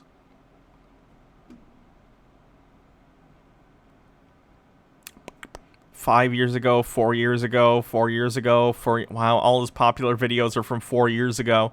It's almost like everyone got tired of this anti-SJW crap. What a shock. Oh wow, his videos are only getting like 6,000 views. This one has 21. This one has 25, I guess. These are just like live streams, I think.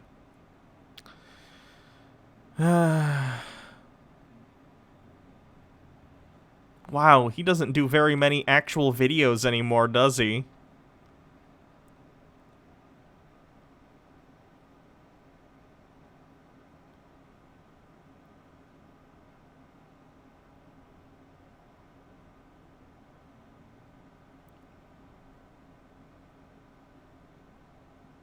Wow.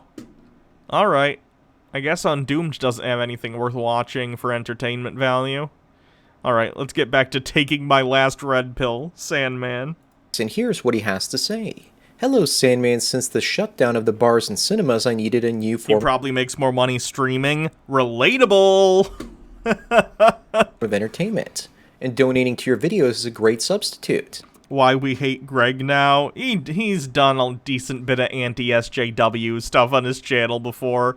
I legit haven't watched Armored Skeptic in like 5 years, so I have no idea what he's up to. But I know I stopped watching him for that reason, so... I love to read the comments on videos that you make for me, and yes, I'm a troll. But no, I never lied. Especially the comments on supernatural things, of course. I knew my video would end up like the way it did, but it's always good to get an anonymous reaction from strangers.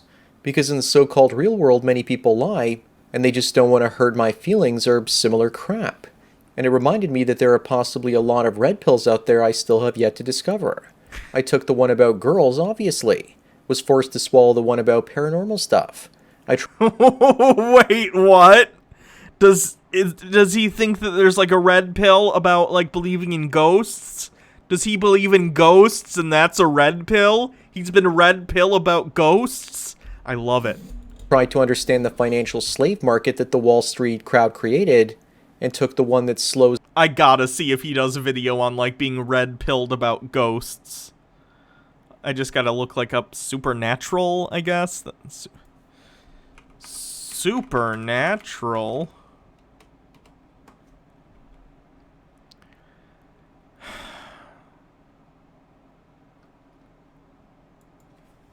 Ghosts?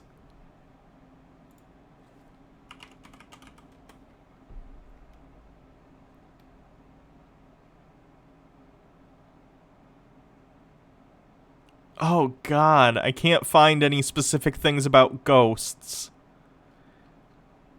Well, I don't know then. I guess I can't prove he believes in ghosts, but that sounded like it had to do with... He, like, believes in ghosts and he thinks it's a red pill. It's interesting. Was down science with bureaucracy and still digested the nihilistic reality that everything about me will be forgotten 100 years after my death, no matter what I do. And even if I've earned the title of my pseudonym, Mabus, see Nostradamus, I would still be forgotten, just a lot later. In case the stuff I mentioned won't be used, are there any red pill suggestions I still have yet to take, and how can I? Well, Mabus, the third Antichrist according to Nostradamus. You want more red pills besides the ones you just mentioned. Wait, does he believe in Nostradamus as like a prophetic seer of the future? Because that's the stupidest thing to believe. Nostradamus wrote a lot about a lot of stuff, and people have read way too much into it. I'll get to my recap of all the most important red pills in my life in just a moment, and then build on some more. But let me first tell everyone about today's sponsor, the MGTOW Book Collection. Tim Patton has written 5 MGTOW books. MGTOW is Forever is... The cover of this book never fails to make me laugh. Look at this. MGTOW is Forever, and it's got this beefcake on the cover. Hey, how do we have the straightest book cover ever, brother? Put a big muscly shirtless man on there. That's what real men want to look at. The latest, and is a great introduction to MGTOW. If you've been injured on the job and need help, disabled and unable to work is for you. MGTOW building wealth and power helps you empower your finances. Masculinity is our future is about how the world sees masculinity as toxic. Okay, I'm gonna You read skip this in past your the bond ad. waste. When I heard a video. So maybe it's the first red pill I took in my life was back in the year 2000. When I heard about Edward Bernays. I learned about pop culture and how corporate media and their propaganda turned me into a consumer without my consent. So, your first red pill was how capitalism is shit. That's kind of true, though calling it a red pill is weird. It's more just a realization that we're all parts in a bigger system that influences us, yeah. I was pissed off at first for many months and then got depressed because I saw the life I'd actually wanted was pointless. The job, the house with the white picket fence were dreams that were manufactured and put in front of me that I didn't really want. But I think a lot of people want their own space, their own home. I don't think that's something that's manufactured. If you're talking about, like, the idea of the ideal nuclear family being, you know, one man, one woman, a couple kids, a dog, yeah, but I think a lot of people do legitimately just want those things. That's not necessarily a whole thing that's trying to, like, deceive you. I was still told to want them. Years later, I watched a documentary series called The Century of the Self that sums up everything I learned. And that put me into a depressed red pill malaise. I put a link to the first part of that documentary series in the description. The second red pill happened during my early 20s from around the age of 22 to 26. I started having weird paranormal experiences you would typically see on X-Files. Precognition, astral travel, and I saw a UFO and experienced many synchronicities. Oh no, he's crazy! Oh no! That showed me that reality isn't exactly what it seems. Then from the age of, let's say, 27 to 32 in 2005, I watched the film End of Suburbia. It scared me because it was pretty accurate at the time based on fossil fuel extraction, depletion, and the technology we were using at the time. I put a link to the End of Suburbia in the description so you guys can check that out too. I also wrote a book back then about what I learned about peak oil. But we quickly saw fracking come up just in time to replace the sharp declines in natural gas production in North America. I guess I learned don't discount human ingenuity when it comes to extracting that creamy nougat goodness of fossil fuel energy found deep inside the earth. Okay, but like fracking is bad, okay? Fracking is real bad for the environment. 2009, I took another red pill with regards to finance and economics. I'd say it's a recent thing from the age of 29 until I just found cryptocurrencies.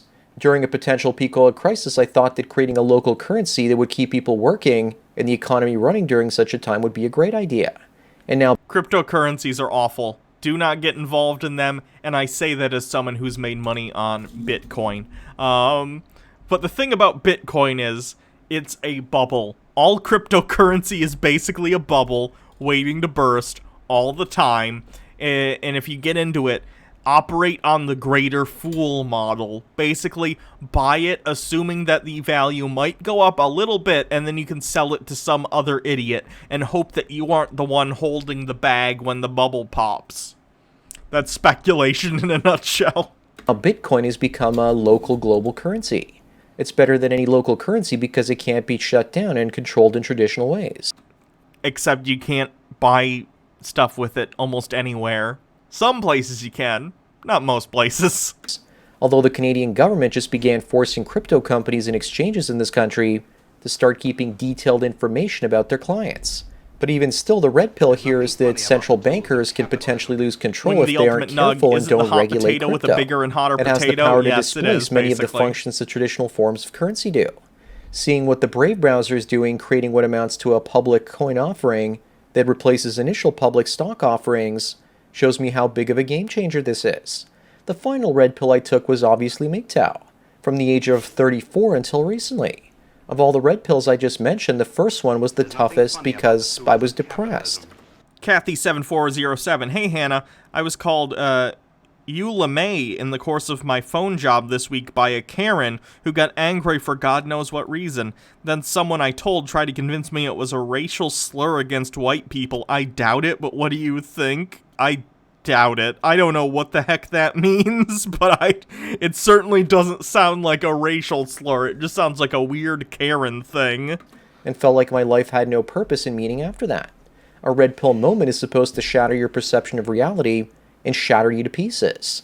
Maybe I know what you want from me. You want me to teach you about something I don't even know about yet. You want me to blow your mind with something you've never heard before. Peak experiences and aha moments are addicting because they literally rewire your brain and you become a different person with a new perception of reality when that happens. After you go through the first few of them traumatically and possibly face depression, the next ones after that actually make you feel better, in a bittersweet kind of way. Recently I realized that you can hold two opposing value systems in your mind and accept both of them. And no, I'm not talking about women and their contradictory ideas that they keep in their head. This is a difficult thing for most people to do. For example, if you're a die-hard gold bug, can you actually also be a die-hard crypto fan? Most people can't. They either pick one or the other.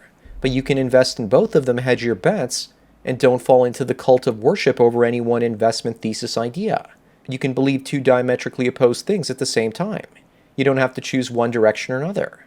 That's called cognitive dissonance. It's generally not a good thing. It's not cognitively dissonant to understand the concept that you should diversify your portfolio. That's not cognitive dissonance. It's a sound strategy to hedge your bets against ruining yourself by putting all your money in one thing. That's not holding two opposing viewpoints. It's seeing value in two things. They don't have to be diametrically opposed. If the stock market is still rising by the time I release this video, I had another red pill moment about it, realizing that it's most likely because of the bond market yields being so low. People are getting just over 0.5% per year for their 10-year bonds in the United States. Dividend stocks pay what? 2, 3, 4% on average, and people are looking for yield, because many people live off their investments.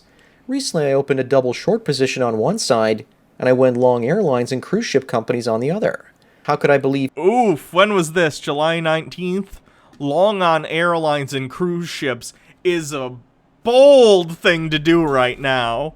Like, just in terms of investment strategy. I mean, I'd imagine their stocks are pretty low right now because of COVID. But assuming that humanity doesn't die out, it would kind of make sense to do a long-term investment on them. So that could theoretically be sound, but I'm not here to, like, critique this person's stock buys. Two diametrically opposed things. That the market was going to go up and down at the same time. Actually, I didn't care. I knew if the market moved 10 or 20% up, I would lose money on my short positions, but could cash out on my stocks and then the short positions would still remain, and I would have a much better entry point. The stocks are a sort of hedge. The same thing would happen if things went in the opposite direction.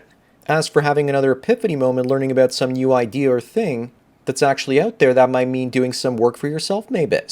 For example, I needed a way to describe the anger I felt after learning about female nature, so I called it the red pill rage. With precognitive dream experiences, I learned what caused them myself.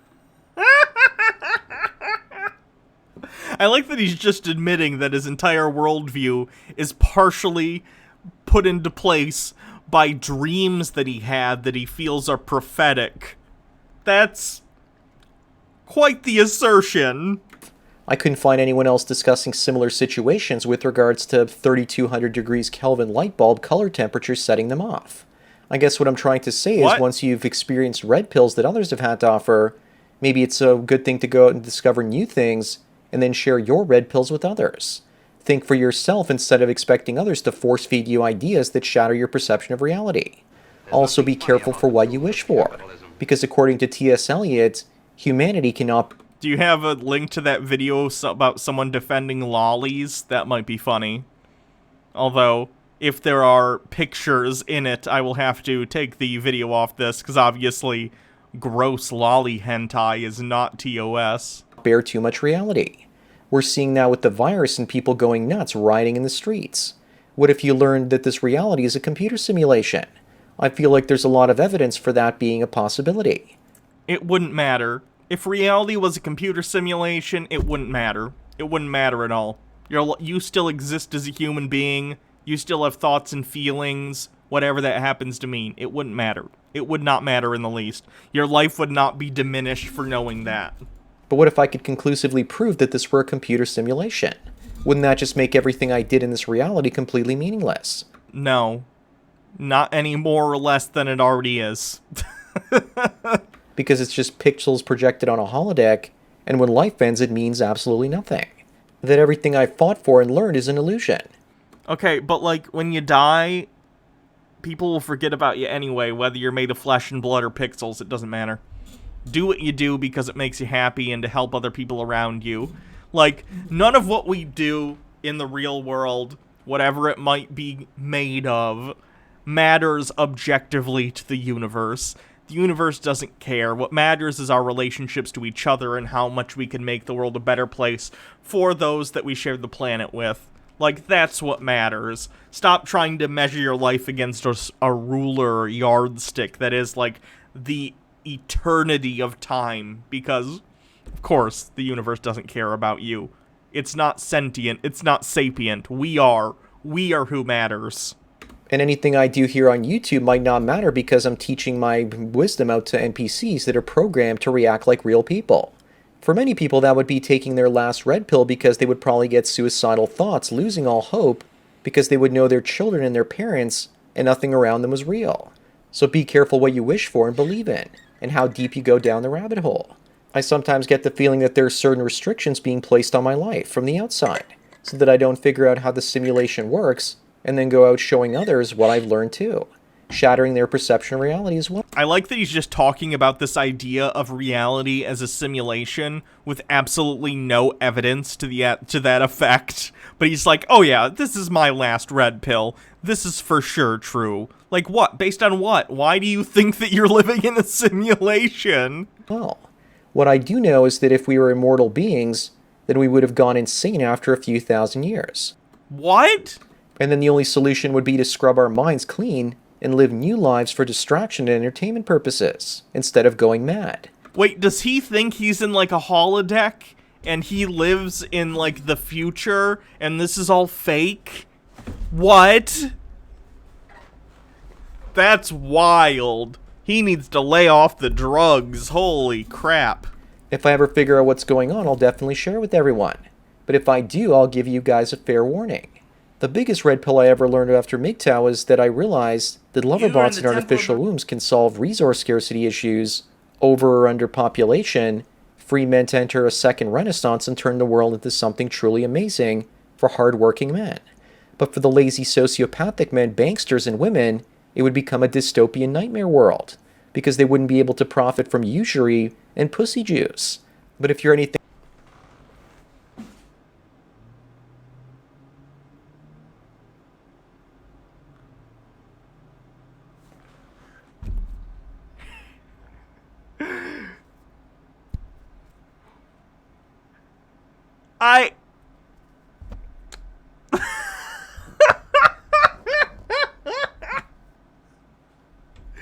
This one isn't even making me mad. This guy's just cuckoo bananas. This guy has straight up gone cuckoo for Cocoa Puffs. Be careful, kids. Sometimes when you take the red pill, it apparently just drives you fucking nuts. Like me, then you don't care what happens to the users of men, because they aren't entitled to our labor and our souls anymore. If male liberation means females' pain and suffering, then so be it. As well as those bean-counting bankers that create money. Why do you think that it's some sort of zero-sum game? Why do you think that in order for women to be happy, men have to be miserable or vice versa? Why can't we all just live in a society where everyone's considered a human being and offered the same rights? Like, come on, dude. You believe in aliens, but you don't think that equality is achievable? Out of thin air with zero value and enslave you with it. I think that taking my very last red pill would happen in my old age when I've done what I can in my life and accomplished what I want to. Then I'd go off UFO hunting, interviewing people that have had paranormal experiences, and learn as much about the true nature of reality.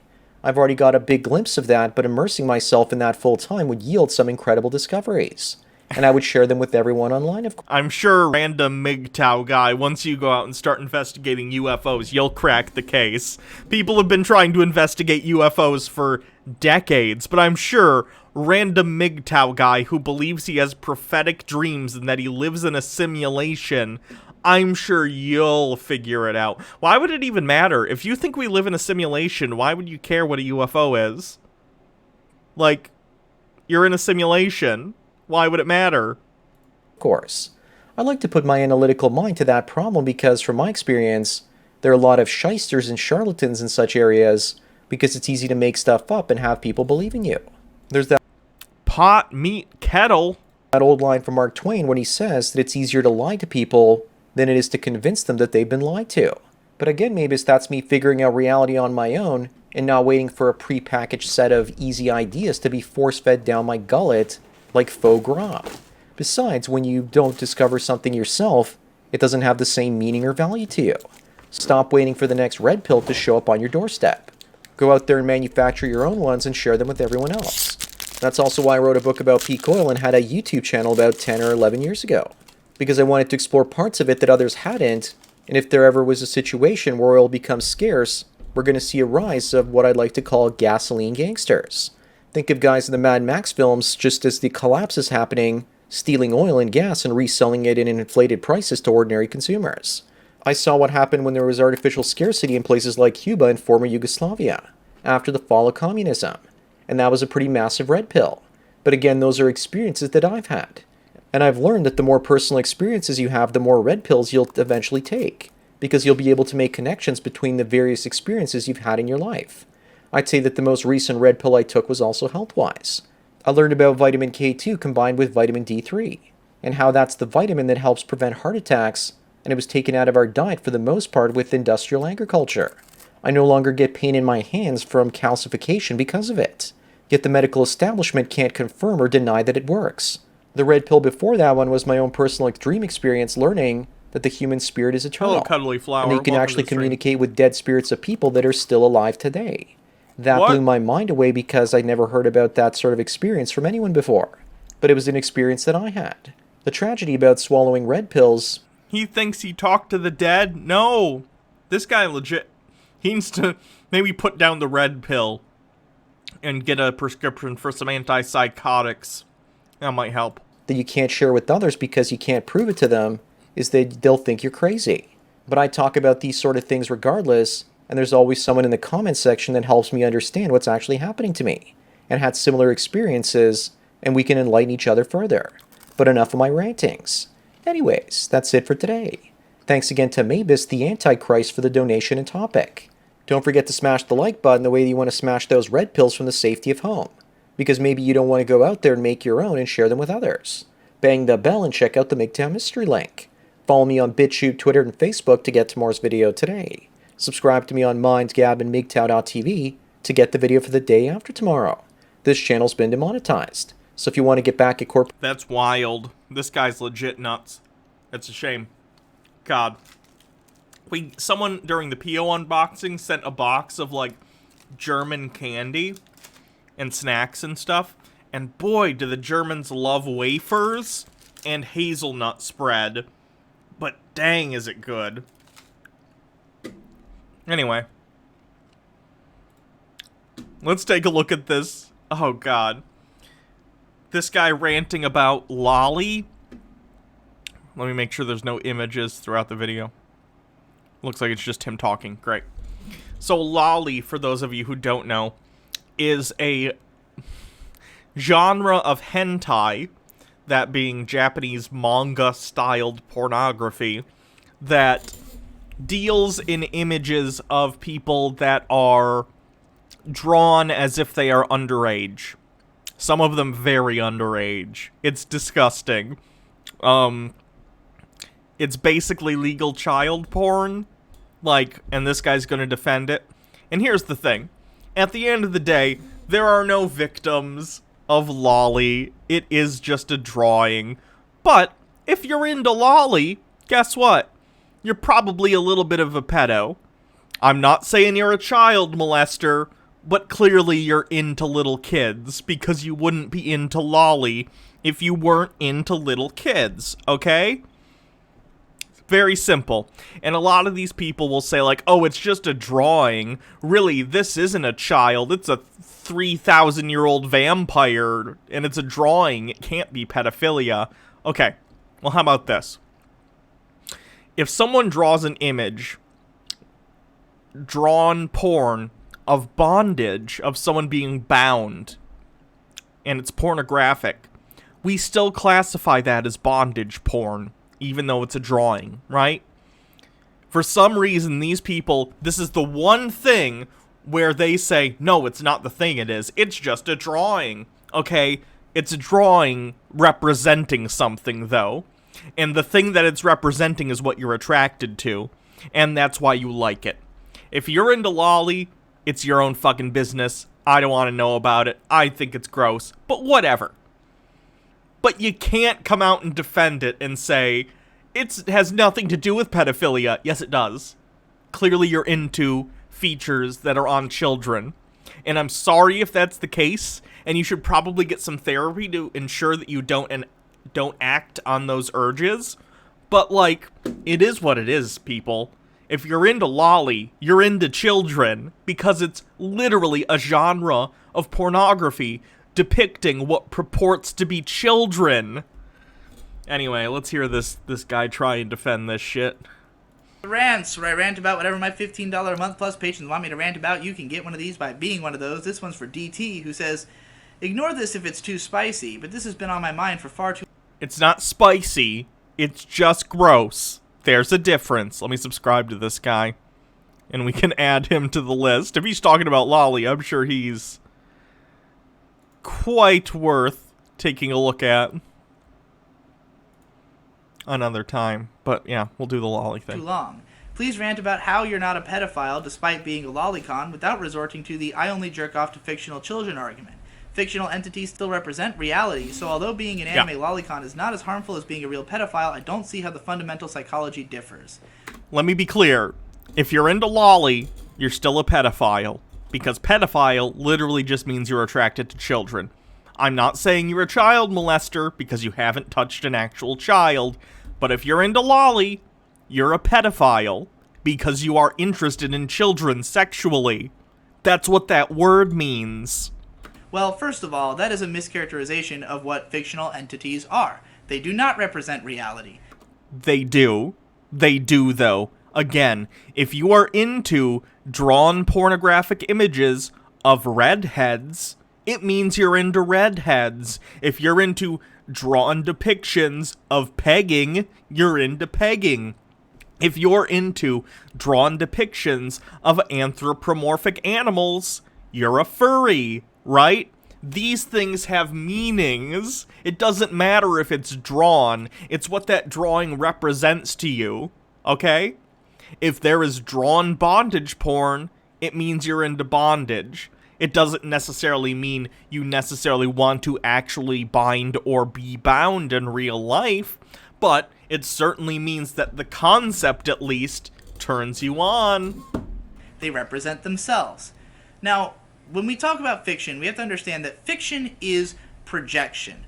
Fiction is you crafting something based on your ideas, your experiences, what you think about, but it has no basis in reality. It's something that it's informed by reality, but it's not a literal representation of reality. Even if but it is, though. That's why you pick specific things. If you're into a specific type of art, that means you are into that thing, right?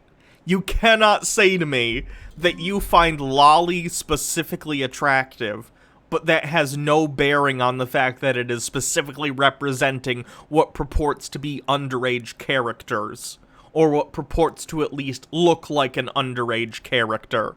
That's what it is. Otherwise, you wouldn't be into that thing.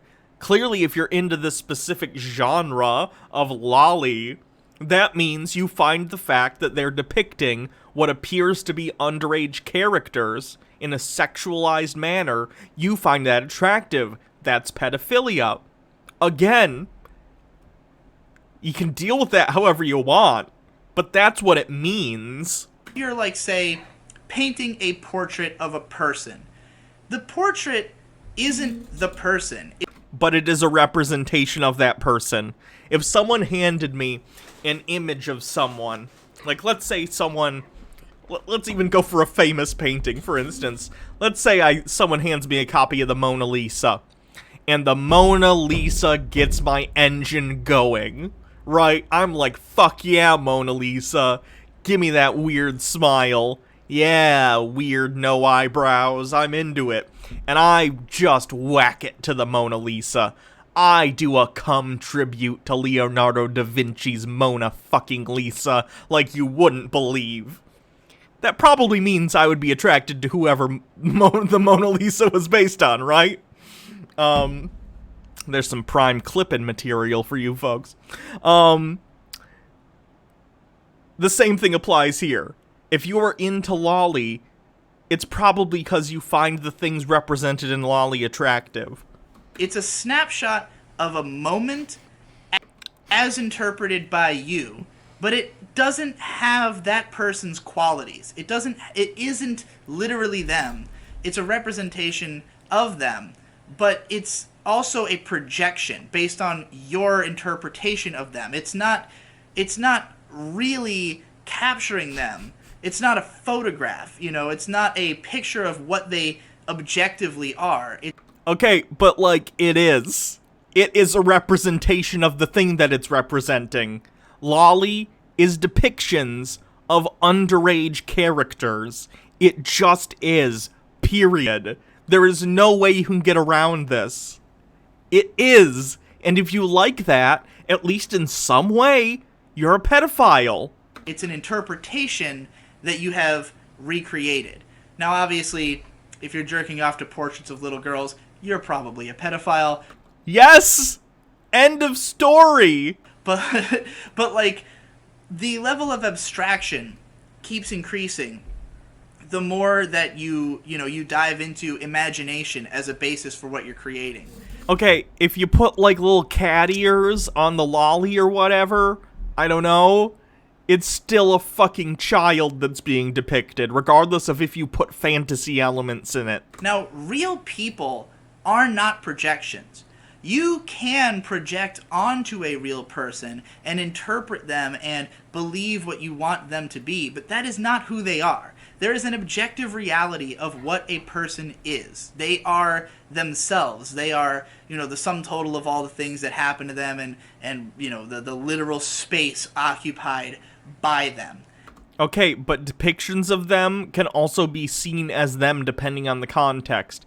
If I have an image, again, of someone, and it's a drawing someone did, it's an interpretation, but it looks like that person, and I jerk off to it, I've basically jerked off to that person, because that's what that image depicts.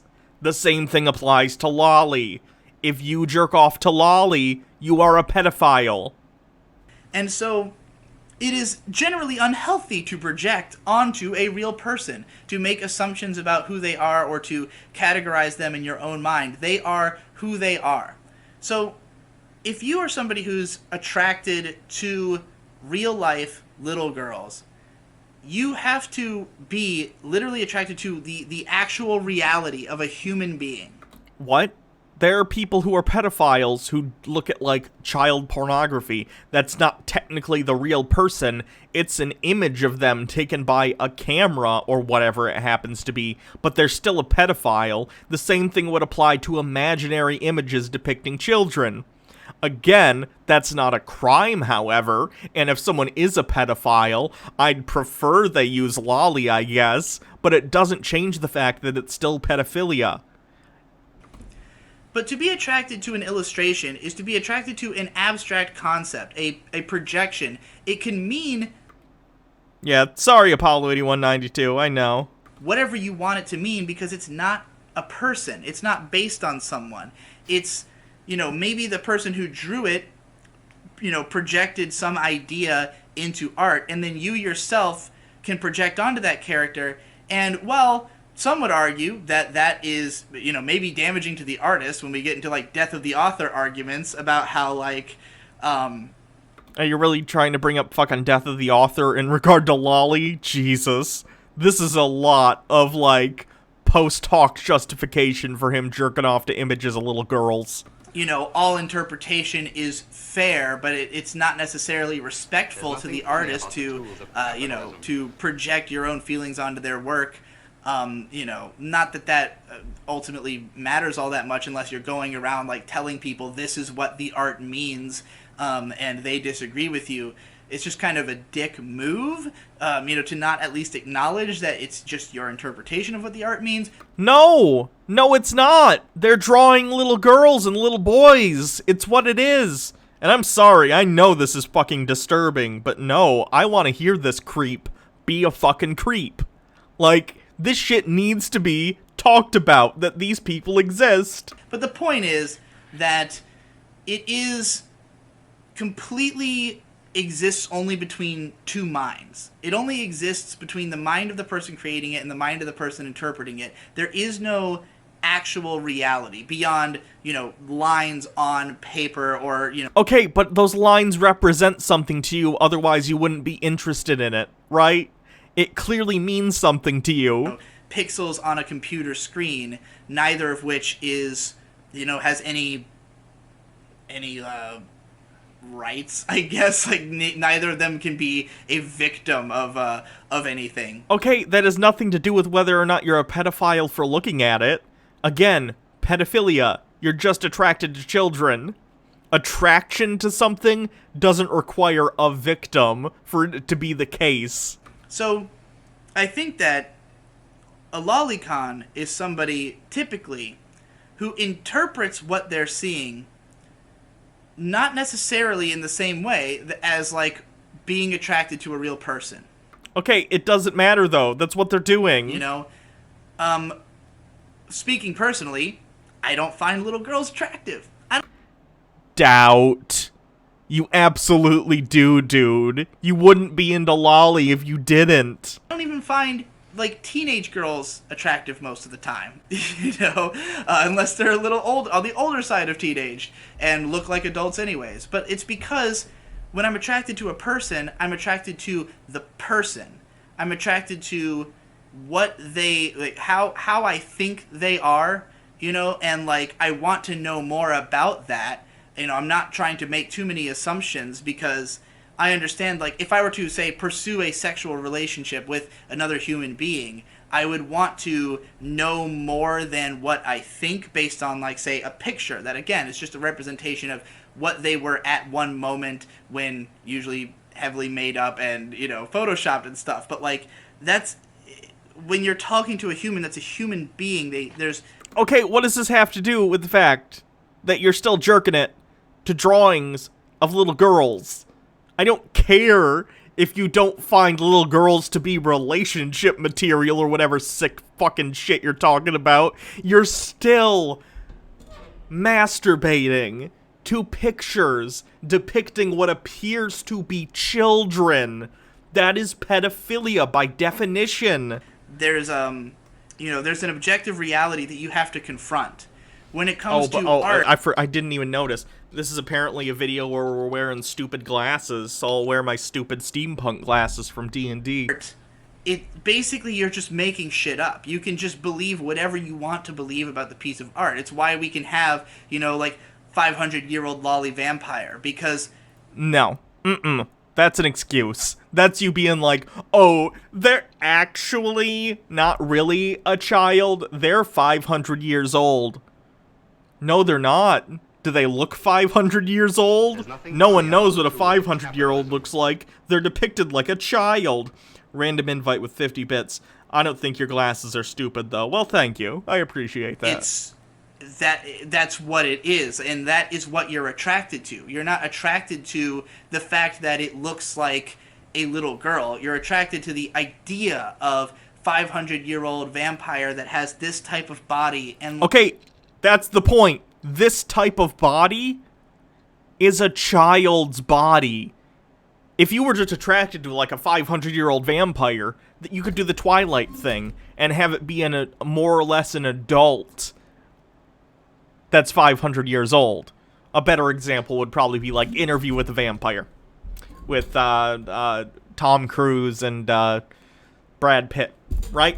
They look like adults, and they can be 500-year-old vampires. If you find that attractive, and the 500-year-old vampire part is the thing you're into, they can look like adults. But that's not the part you're into. You're into the weird Interview with a Vampire, Kirsten Dunst child vampire, because it gives your brain an excuse to say, oh, they look like a child, which is clearly what you're attracted to, but they're really an adult, so it's fine. It's a way of trying to excuse behavior that you know is repugnant. Thank you to Shamrock Star for 2 bits. Yeah, it's... Like, it's not about like just the way it looks, it's about the interpretations and the representation. And like when it comes to sexuality, there's always a lot of nuanced reasons for why people are attracted to what they're attracted to. A lot of It's not that nuanced to say that you're attracted to what looks like prepubescent children. it, particularly in art, I think is used to explore feelings that don't have such immediate logical connections. Think of it like dreams. When people try to interpret dreams, if you try to give like too much literal definition to it, you're missing the point that what a dream... It's not a dream. You're looking at a depiction of a child and masturbating to it.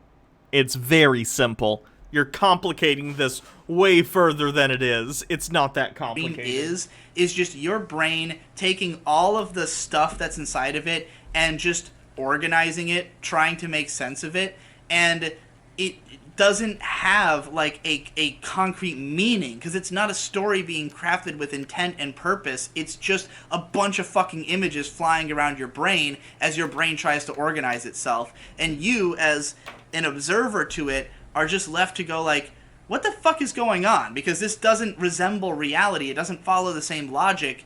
And so you become obsessed with trying to interpret it because you want it to be a story. You want it to mean something, but it doesn't. And, you know, there are certain maybe patterns that come up in your dreams that might represent, like, the reason that you keep having this dream is that your brain is trying to organize the same type of information day after day. But it doesn't mean that, you know, your brain is trying to tell you a story or something like that. So when it comes to art, it's not so simple. Random invite says, I just realized he looks like Thunderfoot a little. As like, oh, I was, I don't know, abused as a child, and now I'm attracted to children, so I look at art of children. Okay, that would make you a pedophile. That would make you a pedophile regardless of the reason that you are that. It would make you that. You know, like, it's not like that. It's like you might have some kind of odd combination of things that happen to you that cause you to, you know, appreciate art that resonates with you in a level maybe you don't even understand, but there's no like clear coordination between that. It's like you look at it and you feel something, and it's your interpretation that is creating that feeling. And I'm getting really fucking esoteric at this point, but like, you know, I hope my point is coming through in all this. That just It's not. It's not. It all comes off as incredibly thin justifications for why you looking at pictures of children and finding them attractive is not exactly that. It's like, when we enjoy fiction, it's not... I mean, I always like to go to the violent video games thing because that obviously that topic works with a lot of people. It is easier to understand than the topic of lolicon. That, like, I don't kill people in video games out of a desire to kill people in real life. You know, I don't shoot a guy in a game because I want to shoot somebody IRL. I am repulsed by violence. You know, I'm somebody who's extremely nonviolent, who has never had a violent confrontation, who doesn't, you know, think that violence is ever the answer necessarily. And so, from my perspective, like, what I get out of killing someone in a video game has much more to do with the aesthetic appreciation of catharsis. But that's a different thing, because pedophilia is not... how do I put this? Pedophilia is not saying you molest children, although obviously there's a correlation. What it is saying is you are attracted to children. So if you find yourself attracted to drawings of children, that's what you are. It's more about... Murder is about the action you take, right? Not about whether or not it's something you find enjoyable in a fictional sense. The feeling of like, ooh yeah, like nailing a hit, and just we're almost done. I'm sorry, guys. I know this is bad. So just like the satisfaction they offer is best represented through violence, as it's just an artistic amalgam of things that, you know, that creates a certain satisfying emotion. And so when we look at pornography, we have to look at it the same way. It's not that, like, I mean, I also like to look at art of like ogres, you know, raping and maiming elf girls. Like, I like to look at pictures of people getting, you know, eaten by giant plants and fucked by their giant tentacle mouths, and like.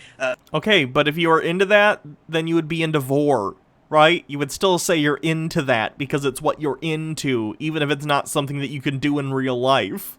Going all the way up through the pussy, out the face, you know, like, I look at basically every type of porn. I'm not even particularly a lolly guy, I just kind of like everything, but like, none of that is something I want to see in real life. You know, I don't want to see a girl get fucking torn apart by demons. That would scar me forever. But like in art, it's just this conflation of different, you know, animalistic emotions.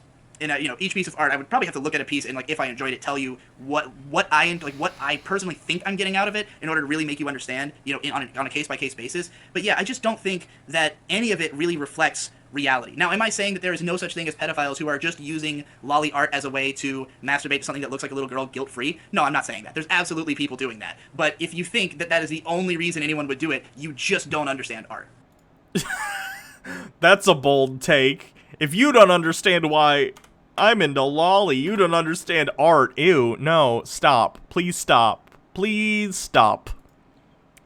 Alright, I've been going for about 4 hours. I'll save this for another day. For tomorrow's stream, probably. Let's raid the serfs, shall we? I hope you all have a wonderful night. I'm sorry that was the video we ended on, but, you know, it is what it is. Raid the serfs TV.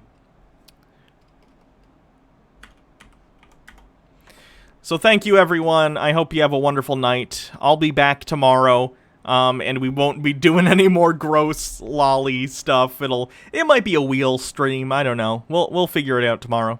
So I hope you all have a wonderful night. Stay safe out there. Chat is valid. Have a good night.